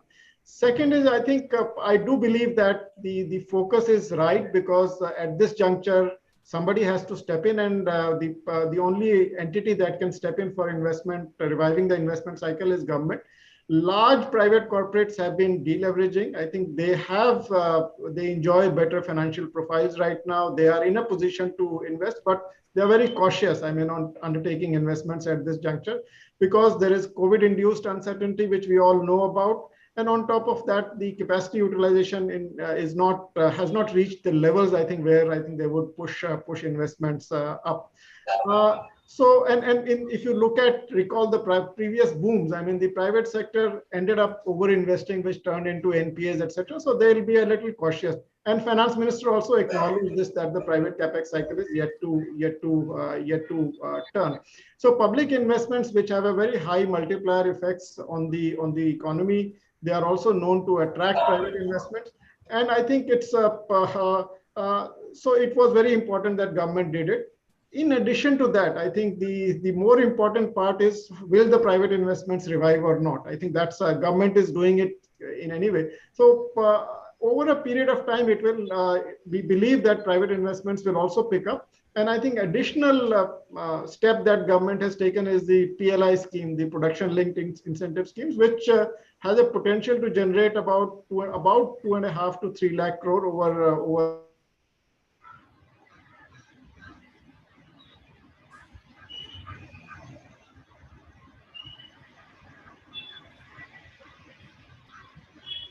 I think we seem to have lost Mr. Joshi there. We'll wait for a second. I think he should be able to join back. Hello. Yeah, yes, Mr. Joshi, we are able to hear you. I've switched off my camera because the sound is a little the internet is a little tricky. So I think the point I was trying to make is that now government has made the effort. The private investment is in a position to improve its investments. We have to now watch for the success of what government has planned. I think it's not only about allocating resources, it's also about implementing. And I think we've seen some cost and time overruns in the past. So I think this is something which needs to be closely monitored. But from a direction perspective, I think it's the right direction, and it will lift growth. Right. I think that's really insightful, Mr. Joshi. To come into for Dr. Shukla, so there is a question in the chat box window, and my question was also related, so maybe kind of put together. The question in the chat box window is that what is the expected GDP growth during October to December and Jan to March quarters, Jan to March 22 quarters? And my question was that the finance minister has kind of put down a 11% nominal GDP growth in the budget speech yesterday. And I've read that it's kind of very conservative. The government has really not attempted anything significant on that. What are your thoughts on this? Do you think that these are really conservative numbers that the government has put and will surpass those in the coming years? So if you look at, I'll start with the last bit first. The 11.1% number that they have for nominal GDP growth looks like an underestimate. I mean, if you look at the run rate and the composition of the CPI index and also how inflation components have been moving, and also put together the fact that there is another index that is very meaningful, although the RBI has now statutorily had to target only the CPI for the purpose of the inflation targeting regime. So if you look at WPI and CPI components and how they are behaving, I do think that the number is an underestimate. We believe that inflation is likely to be slightly higher, and the mix of real growth versus inflation, I mean, it's anybody's guess as to how the inflationary trajectory is likely to behave with so many imponderables going forward. But the point I'm making is it still looks a big underestimate. I do believe it could be higher by at least 1.5 percentage points. On the both the real growth bit, couple of things that I wanted to mention here. While as a percentage of GDP, the fiscal deficit will continue to go down year after year, right? I mean, if you look at it from F23 till 26, and we are budgeting it to go down to 6.4% in FY23. But the point is, if you look at the pre-pandemic numbers, from there, so I take F20 as the starting point. Revenues from there have grown just about gross revenues, about 7 lakh crore. But if I look at the expenditure number, that has grown by more than 12 lakh crores, right? So the point I'm making is the level and the percentage change. So let's not be get carried away by the fact that the deficit is reducing very sharply in percentage terms. The point is there is enough juice in terms of actual spending that is happening in the economy. So the point I'm making is we are going to be spending close to about 40 lakh crore. And that's a humongous number if you look at it in the context of the pre-pandemic economy, right? So 40 lakh crore is a huge number. And then just to give you the actual numbers for FY20, we were spending about 26 lakh crore, 26.8. So I think this, along with the fact that we've been able to vaccinate much faster than people would have thought, say, 6 months back or a year back, and we know the kind of commentary that we've had in the Western press about India and things like that, we have made huge strides on vaccination. And if there is no major mutation or a health challenge, I do believe that the real growth rate is likely to be in the 7 to 8 corridor. I don't think it should, the growth rate should underperform. And the third is directionally, this push on capex, as well as some of these policies that the government has come out with, I mean, support in terms of cutting corporate tax rate, PLI scheme, and some labor reforms, a lot of these together, the momentum that is there for underlying growth will continue. And I have no doubt that the denominator growth will be back and it will be sustained over a period of time. When I say denominator, I mean the nominal GDP growth rate.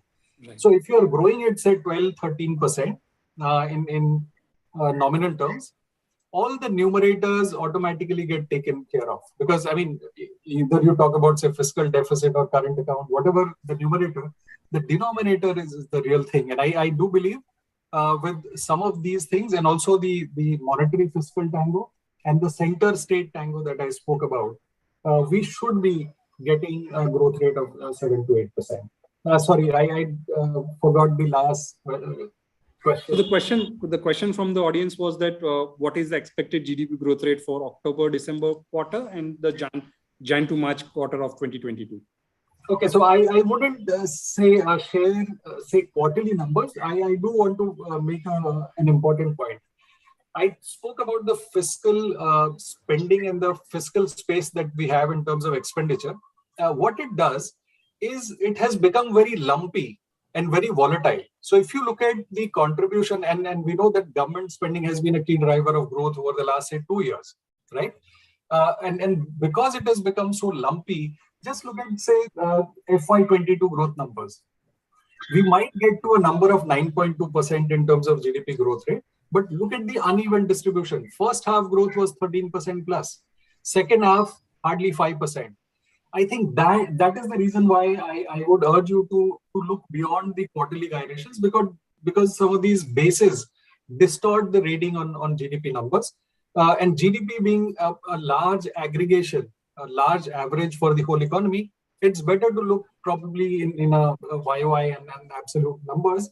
And although quarterly numbers do serve a purpose, I would believe this point in time it is better to look at the drivers and look at, say, 12 months and 18 months ahead in terms of the growth trajectory.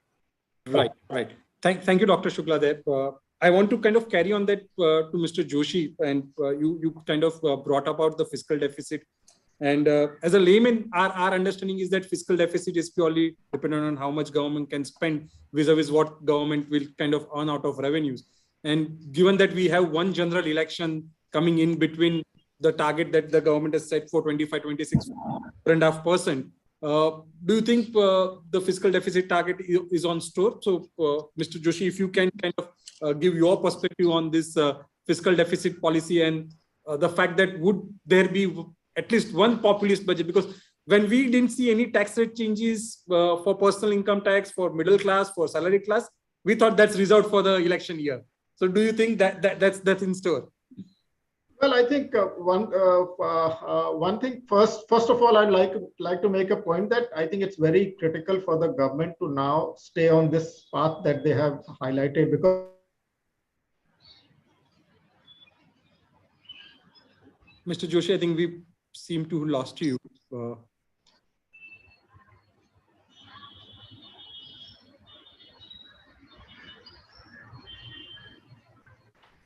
Hello, is that okay now? Yeah, now it's much better. Yeah, so let me keep the video off. I think so I think the point I was making is that it's very important that government sticks to the new fiscal consolidation path that they have laid out, because it is already stretched. I think it's much higher than normal, and I think for two reasons. One is that India, in the group of similarly rated countries, I think it has the highest level of debt to GDP ratio, and even in this budget, although fiscal deficit is expected to come down next year, debt to GDP is going up. I mean, we must keep that in mind. Second, I think it has implications for this the RBI's policies. I mean, interest rates, etc. So it's very critical. So that's point number one. Now, how has government created the fiscal space to spend right now? So let's look at that. So it has been done by delaying the fiscal consolidation process. I mean, if I look at the fiscal deficit for 25, 26. It is still at 4.5% of GDP, which is higher than the pre-pandemic level of 3.3%. So that is one thing that they have done. Second, I think they've stayed away from fiscal populism. I mean, as was being pointed out, I feel that the budget has been conservative. I think on the assumptions that are needed for computing revenues, etc., which is broadly the GDP growth rate. And I concur with Dr. Shukla that the 12 to 13% GDP growth, nominal GDP growth, is very much possible. So I would say there is an upside to the revenues in this budget. I mean, so we will probably see more revenues than we have seen currently.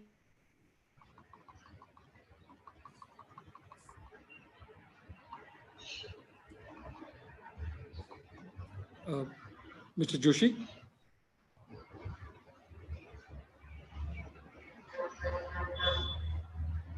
I think we seem to have lost him. Anyway, I think we will go back to him once he joins back. But I wanted to come to Priya, to you, because I think Mr. Joshi did mention earlier about private investments and whether private industries would really spur on the investment side. So I actually wanted to take your thoughts on when the government announced this concessional tax regime for manufacturing and announced a 15% rate. At least I fell off the chair saying that 15% rate in India for a corporate was really unbelievable. But do you think that has really worked? Or do you see there are still many things to be done on giving some on the fiscal side, on the tax side, some measures for spurring up the manufacturing thing? Your thoughts on this concessional tax regime and the extension that the government has now provided? So for me, actually, basically, this PLI scheme has been extremely, extremely sort of, fruitful in terms of giving a spur for the activities.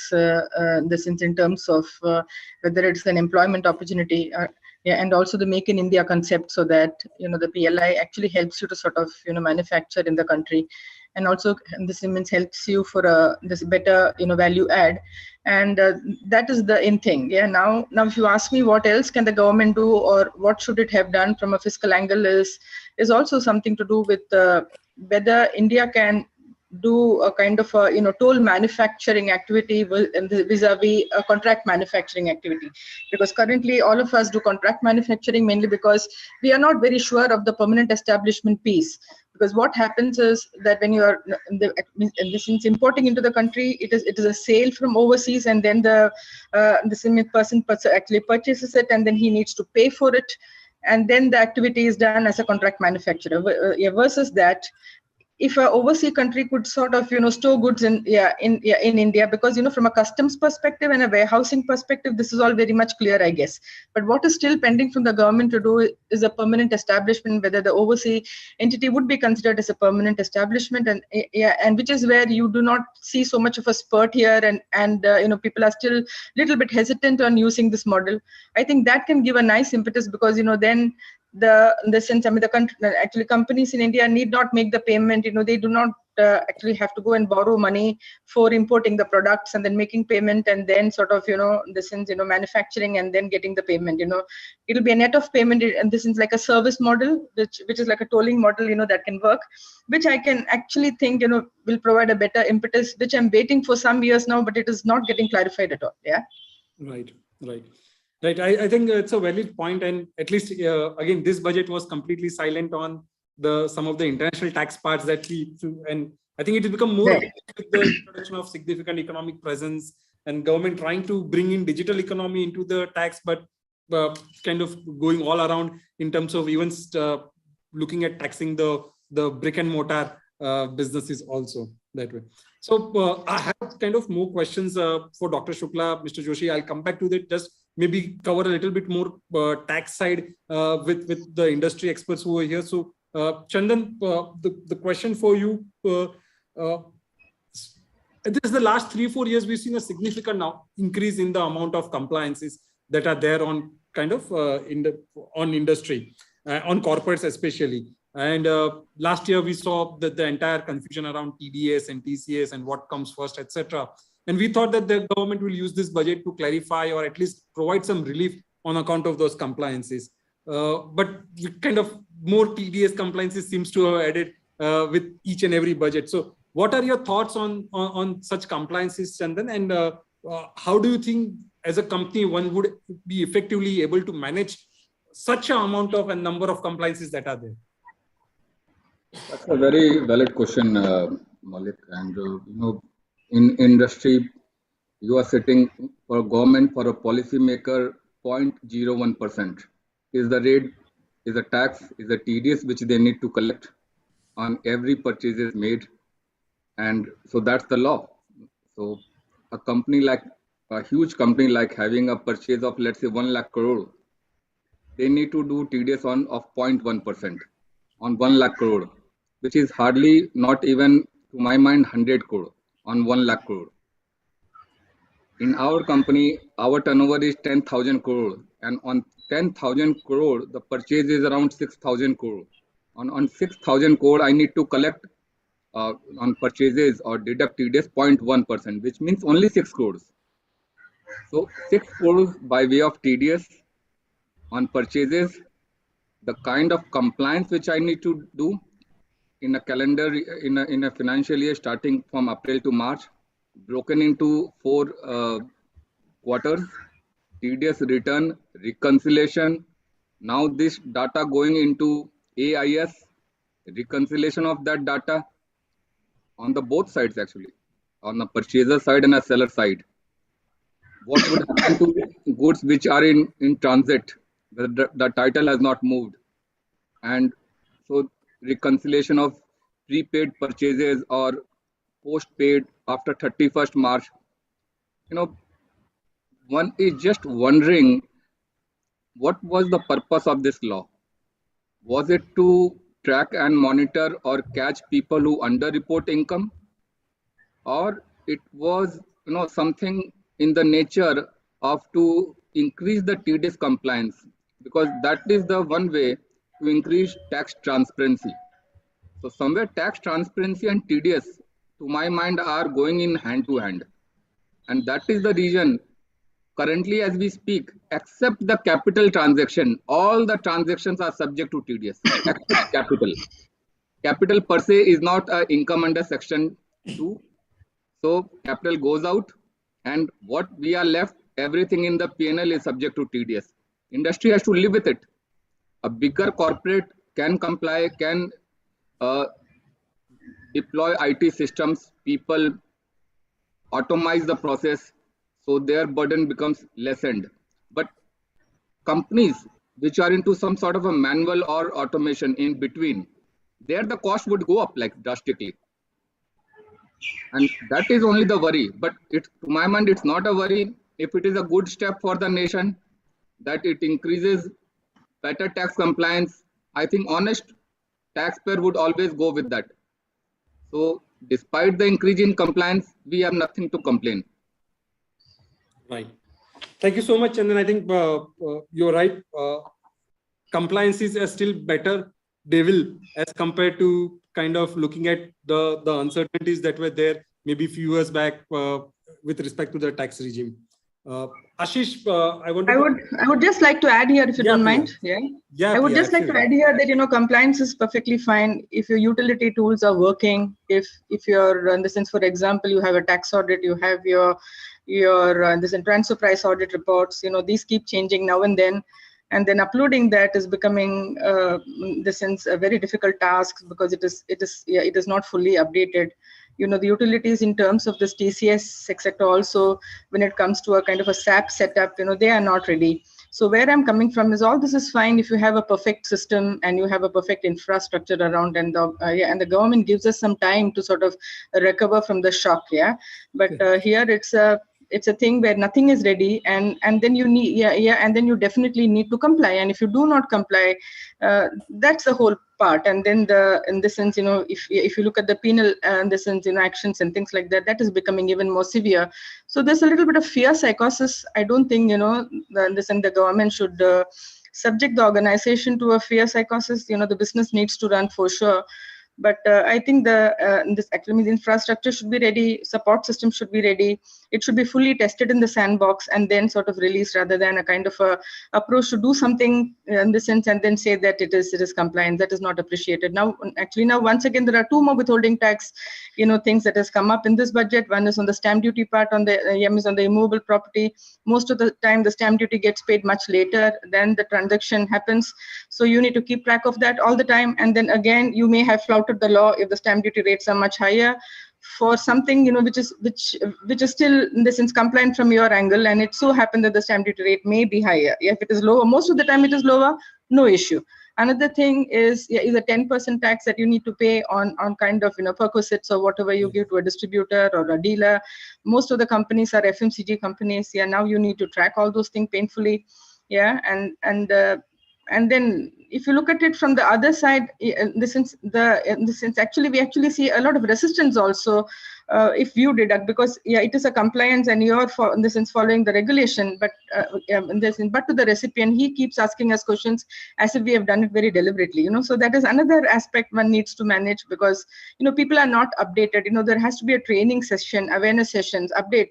This is what is happening, but those things are completely missing. So there is no change management in India that happens. It just happens all of a sudden, and then people are in a shock mode most of the time, which can be highly avoided. Absolutely, very valid comments, Priya. There, my own personal view is very cynical on the government on the TDS portion, as if the government has completely kind of outsourced its tax collection and tax monitoring mechanism to the taxpayers, which I find it very ironic and very surprising. The other change, Priya, that's going to kind of affect again is they made this change on 206 AB, where as a taxpayer, you need to check whether your vendors are filing their tax returns or not. Until now, right. They were 2 years. 2 years. Now they made it. Now it's 1 year. So unless the government change their utility, again you will be in soup. And I'm sure that it's going to come on 1st April. So it's a very valid point that compliances are becoming more nightmarish right now. While they're still manageable, but I think there will be a point in time where the nightmare can be avoided. That's all. Absolutely, absolutely. Mr. Doshi, I would just like to add one more point. These dividends which are now subject to tax in the hands of shareholders. Right. Meaning the company, while paying the dividend, need to do a TDS on that dividend. Absolutely. Which earlier was, grossed up by way of DDT, dividend distribution tax, as a single tax. So single tax was a wholesale tax, and now that wholesale tax has become a retail tax. It's a mind-boggling thing to do a TDS. Let's say a company declaring TDS 4 times in a year. In every quarter, there are some companies in India who declares, we declare TDS 2 times a year. Humongous tax which one has to go through that. Into that. It's so industry here is left wondering actually whether the DDT regime was better or this retail tax of TDS is better. Somewhere earlier the people were complaining why DDT dividend is to be taxed in the hand of the shareholder. Why you are collecting DDT? So people are not happy. In the DDT, tax experts are complaining, industry is complaining. Now with the dividend in 194B, industry is saying no, there's a retail tax, humongous. I have got 1 lakh shareholder. How do I manage the data? I cannot upload the return because the volume is too high. So one has to be very clear. What do we really want? Because TDS compliance would be on increase, and Section 285 BA, that AIR information. True. Government needs data, and data can only comes either by way of TDS or that AIR. Right. And this data would be given by whom? The person who pays the money, or some some government agencies who are registering property and other and banks and whosoever there are. So we can complain, but this, to my mind, it increases tax compliance behavior. Just one comment on that one, right? If I look at last 5 years, right, definitely at least I can see a lot of compliances coming down after GST came in. But last 2 years, right, a lot of I would say compliances on a transaction basis, like the way buyers and sellers trade. So if I look at on the GST side, right, there's an IRN requirement, which means every invoice that you cut has to have a government number, right? On the TDS side, you have like 194Q. On the material, you also have to do TDS now. So I mean, I understand the need for the data, but see, if government can just map these two systems, right, on every invoice there is an IRN number today. So they know who has cut the invoice, when has cut the invoice. So I understand these are two separate departments, but on every single transaction, if we have multiple compliances, then we are just adding that compliance burden. And imagine companies with thousands of transactions, like unless you have good ERPs to solve this becomes very manual and cumbersome. Completely agree with you, Ashish, Priya and Chandan there. I think I touched the wrong nerve there on compliance. This can be never ending. And I completely valid your point on the dividend side. We kind of, I looked at companies, 40 listed companies last year paying dividends and with 10 lakhs, 12 lakhs shareholders. So yeah, it is a never ending and nightmare story. But Ashish, coming to the point, like, do you think that budget has in store something for a sector specific approach? We, as a common man, we all thought that hospitality, aviation, these are the worst affected sectors, and there will be some fillip there somewhere, let's say. So as a CFO, what are your thoughts? Does the budget give any fillip to any particular sector? More so the sectors that you are dealing with and you see that, okay, this is more relevant there.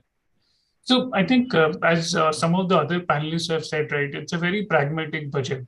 They've tried to balance between fiscal deficit versus like incentivizing sectors for growth. So there are like incentives, if you look at it in pockets, right, there are like more allocation for solar sector, PLI side. So there are sectors which have been benefited. Like if I talk about hospitality, right, which was like severely impacted by COVID, hospitality, tourism. But there, what you see is on the credit side. Yes, of course, there are some benefits on the credit side. The credit guarantee scheme has been extended to the sector, so at least that could be a short-term measure. But if you go at a more micro level, right, so those schemes benefit people who already have credit lines with banks. So for those which are like very, very small, right, there is not much on the table. So I mean, the sectors, as I said, renewable sector was expecting much more from the budget. It did not touch on the renewable side much. So I would say it's more of a balanced budget. They're setting up infrastructure. There's a lot of focus on logistics, transportation, road network. So setting up infrastructure for which can be leveraged by different sectors. But on the hospitality side, I would say not much that was on the table in this budget. Right. Yeah, Ashish, staying on with you, one more kind of thought that I saw that the theme that was there on Atmanirbhar Bharat and Make in India, and I read that there is a kind of a significant change in the custom duty and the rates calibrated to provide more impetus to the domestic manufacturing. So what do you think? Do you think the corporates are looking at realigning their supply chain procurement strategies and looking at more kind of manufacturing in India?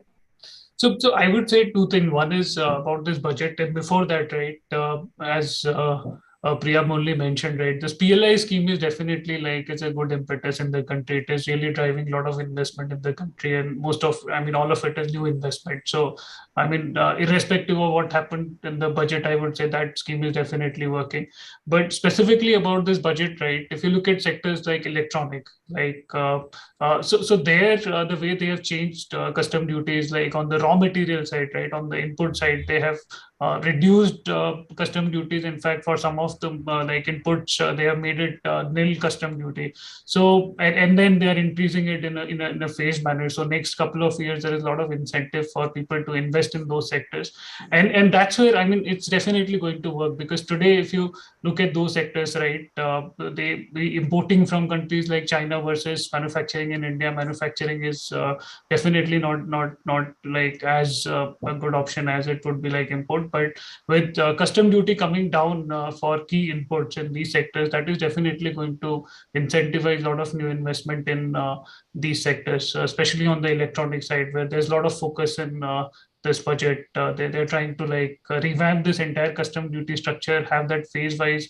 input duty structure, so that the overall manufacturing in India gets recalibrated. People start investing more. So that is something which is going to like add a lot of investment in the country on the electronics side. Right, right.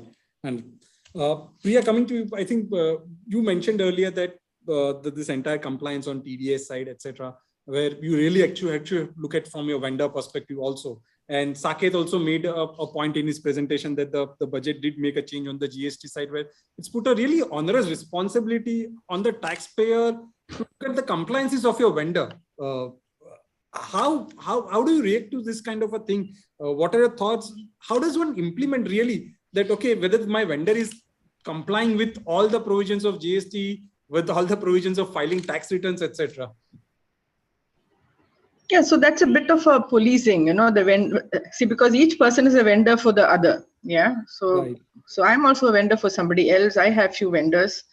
So this is a bit of a policing mechanism where one person is policing the other, and then this is sort of a kind of instead of a trust factor, you're actually trying to sort of go into that mode where you're actually policing the other person, and which is not so welcome from a businessman perspective. Although I'm a tax person, I would say that it sort of adds on to that load where you are trying to police this person all the time.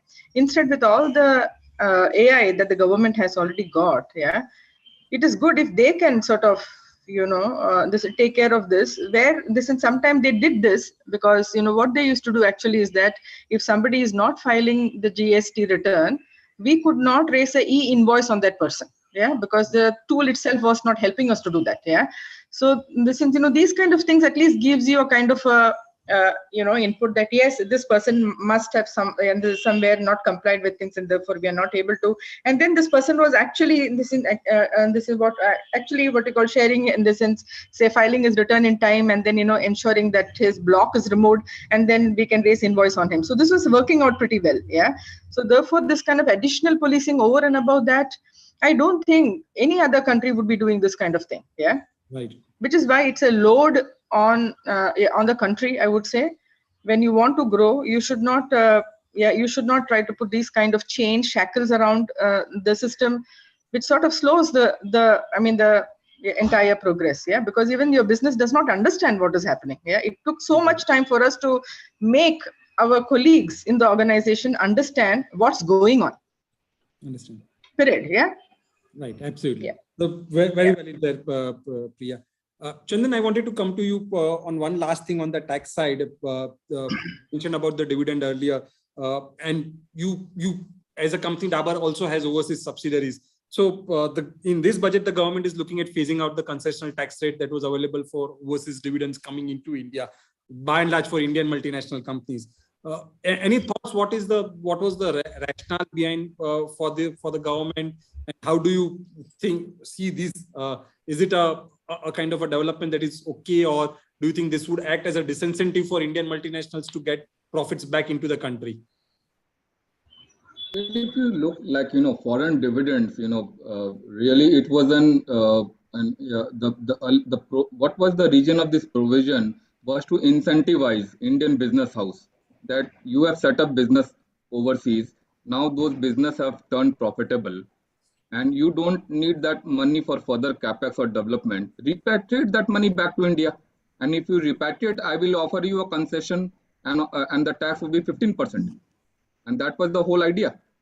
Now, somewhere I think the way that provision worked was that there was no much of money did actually came through that route, and it was lying almost idle. Though somebody would have analyzed and thought that okay, let's get money back at 15%, but to my mind, in my circle, nobody actually did actually get the repatriate the money, and government would have thought that this pillars coming in, global minimum tax of 15% across now.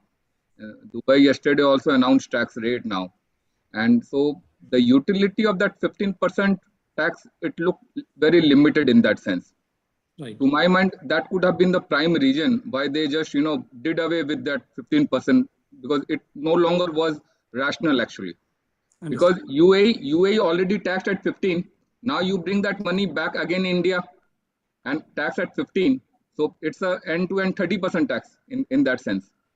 So they said, let's do away with this 15% straight away. Right. Understood that. Thanks, Chandan over there.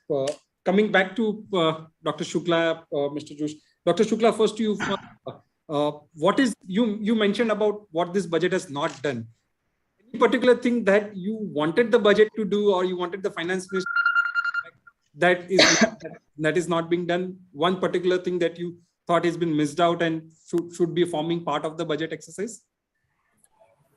So just one thing that I think some people will have a quarrel with is the lack of any sort of demand push or demand boosters, right? We know that the economy is back to pre-pandemic levels, but the only large engine within that, which has not come back to pre-pandemic growth rates or even the level, is the private consumption piece. It would probably have been good or better if some measures were there, but I think as long as the government has been very consistent and stable and predictable, it should not matter as much. But since you asked me, I mean, if there is one thing that could probably have been a part, I would mention that. Right. Mr. Joshi, what do you think are the risks for us going into the next fiscal year? What are the major? What could go wrong? Well, I think one risk is on the oil side. I think the budget has or at least the economic survey had a very conservative estimate of $70 to $75 a barrel. If oil stays where it is currently, it's going to cut GDP growth, which I think the 2017-18 economic survey from the government had said that $10 a barrel increase in the price of crude oil reduces GDP by 0.2 to 0.3 percentage points. If I take that with the pinch of salt also, it is reducing GDP. It pushes your current account deficit up because we import a lot of oil, so you become more vulnerable to external shocks. And third, it is a risk for inflation. So I think so crude right now is, I think, one thing that is hanging on our on the economy right now and needs to be closely monitored. The second, I think, risk to the economy could be from what the central banks in systemically important central banks, so to say, like the US Fed are doing. If you see what the Fed has said in the last 6 months, they've completely changed their stance. I mean, inflation used to be transitory for them. It has become persistent now. The language has changed. As a result, they are now accelerating the normalization of monetary policy. So interest rate hikes, which were supposed to take place in 23-24, are going to happen in 22 itself. So if they surprise further, I think then it could mean a lot of volatility of capital, which means, and it could also mean a lot of fluctuations in exchange rate. So I think that is the second risk. The third risk domestically, these are both external in nature. The third domestic risk is on the inflation front. I think the input costs have risen very sharply, we all know. Some of them will come down also next year, but even their levels will be quite high and they have not been passed on to the end consumer. So if the recovery were to become more broad-based, as I think most of the commentators are talking about, I think in that case, the pass-through of input costs to the end consumer will be higher. So I think these are the three risks which have implications for the budgetary math as well. And Mr. Joshi, one thing that you would have wanted to see in the budget that is not there? Well, I think to be very specific, I think what we find is, I mean, when we look around is that the this is on the theme of what Dr. Shukla was also saying, but I'll make a specific point. I think there are a lot of schemes for the rural poor. Employment guarantee scheme, Gramin Sadak Yojana, Awas Yojana, etc. I think so. They are mostly rural focused. There's nothing for the urban poor. Now, if you look at contact-based services, hospitality, etc., 2/3 of them are in the urban areas, and there is nothing for them. There's no buffer for them. I think maybe budget could have stretched itself a bit to provide some buffer to this category. I mean, of urban poor, which has not been supported and has been repeatedly hit by each successive wave of the pandemic. Right. Ashish, your thoughts, one or two things that you would have wanted to see in the budget more as a CFO? So I would say two things. One is like when I look at the budget, right, the one key risk for me is even today, right, our total expenditure is financed like 40% by non-tax sources, which is like really alarming for me. Like as a common man, it's really alarming for me. Like we're heavily dependent on borrowing. So would have loved to see more innovative ways to enhance the tax bracket, have more people under tax bracket. So that is something which has not happened. We continue to rely on borrowings and other non-tax sources to fund our expenditure. So that was, I would say, one area. If you look at like our economy, right, almost like only 1.5% people pay taxes. So we should have a mechanism to bring more people in the tax net, more innovative ways. I don't not recommending any tedious ways to like increase compliances for corporates, but more innovative ways to get more people under tax net. So that is something which would really help our economy to grow, because it's a very tough task to manage fiscal deficit as well as incentivize the economy. The second thing which I often think is like if I compare our economy with, let's say, our neighbor China, right?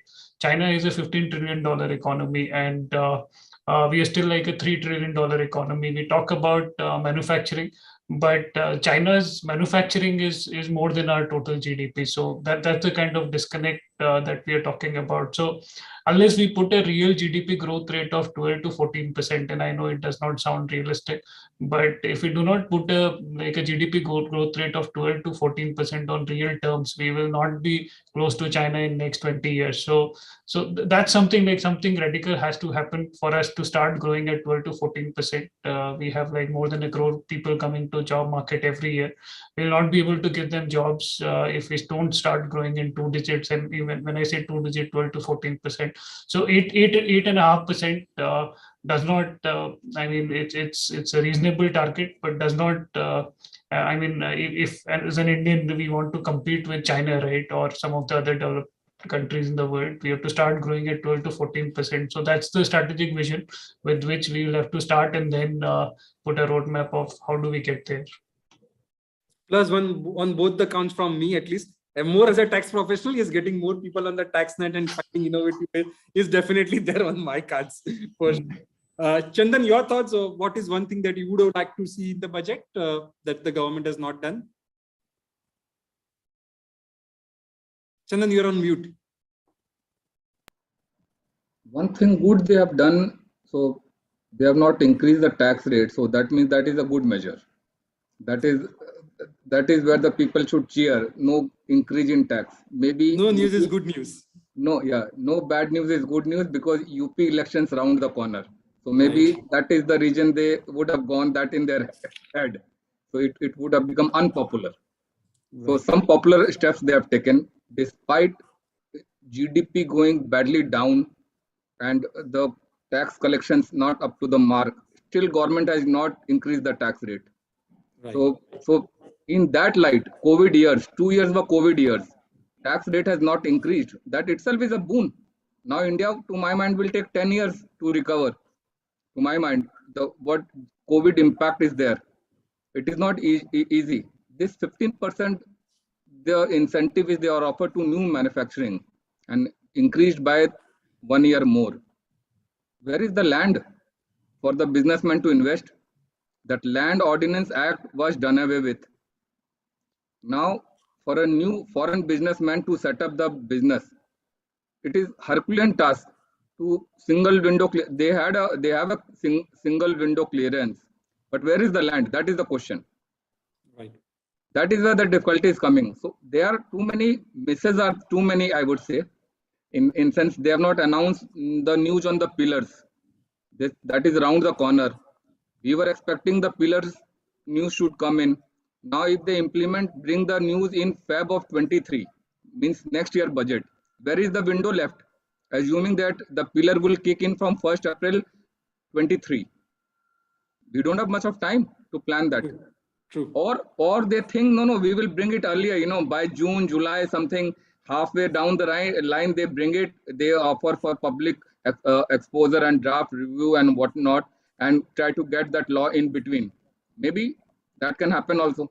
Or the best thing is that to defer it, not bring the news in 23 and implement it from 1/4/24. So that at least 1 year one gets. Right. Now, I'm at least used to now more notifications than changes in the budget. So I'm pretty sure they will be there during the year, and I don't think so the government would want to miss the 1st April 23 deadline, at least on the implementation of the 2 pillars. So many notifications floating around, we do not know which is the real one now, which is the actual one. That's true. Every notification is getting superseded. So you don't know which is the latest one. That's true. Version 1, version 2, version 3, version 4. Yes. Priya, last word from you. What would you like to see in the budget? Anything specific? I would like to see ease of doing business should be something, which should be really looked at, because we still have so many retroactive amendments. 2005, for the cess and surcharge issue. I fully agree. This is surcharges and income tax. Yeah, that I understand. But somehow there is this, whatever the judiciary says, the legislature sort of strikes down, and then it says it is only clarificatory. So we are still in that age. Somehow that should go off, because that's really going to hurt a lot of companies now who have filed for their refunds.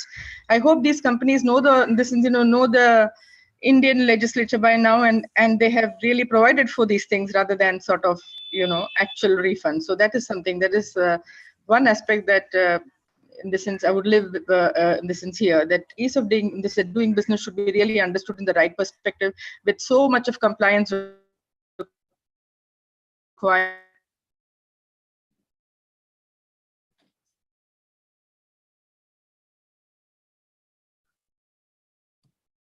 Priya, we seem to have lost you.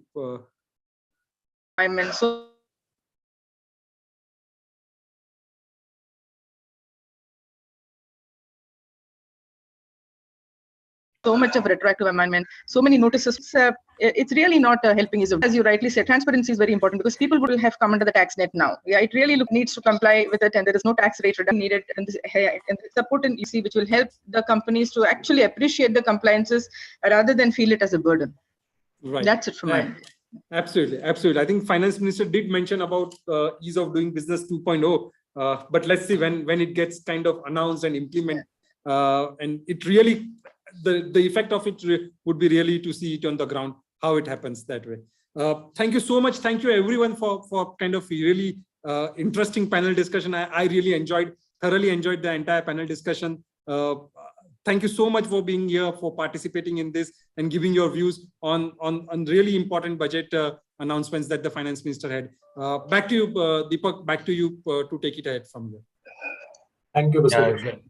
Great. Thank you very much. I think it was very interesting to hear various thoughts across the leaders from tax as well as economic side. And I think the one thing I picked out from Ashish is that yes, we do require an aspirational growth rate of 12 to 14% GDP in real term. Without that, it's very difficult to compete in long term, and hence the target should be there. And obviously, no budget can be a perfect budget. So we will have our wish list always with us to see that certain things, come off. And especially considering that ease of doing business is the most, important part of doing any kind of functioning and getting that kind of growth which we are looking to do. So considering all those things, that we think this would continue to go on, and I hope some of these suggestions which have been put in here, we will we are preparing a post-budget memorandum, so we will include some of these thoughts in that memorandum also and share it with government to see that something of this gets implemented. And again, a big thank you to Next Time team, Maulik, for moderating this session and joining hands with us to organize this program. And big thank you to all the panelists for being with us this evening. And last but not the least, thank you to all the participants for sparing their time and listening to the view of all the panelists and experts in today's webinar. Stay safe, take care, and we hope that we come out of this challenge pretty soon. Thank you very much. Thank you so much. Yeah, thank you so much. Thanks a lot. Thank you.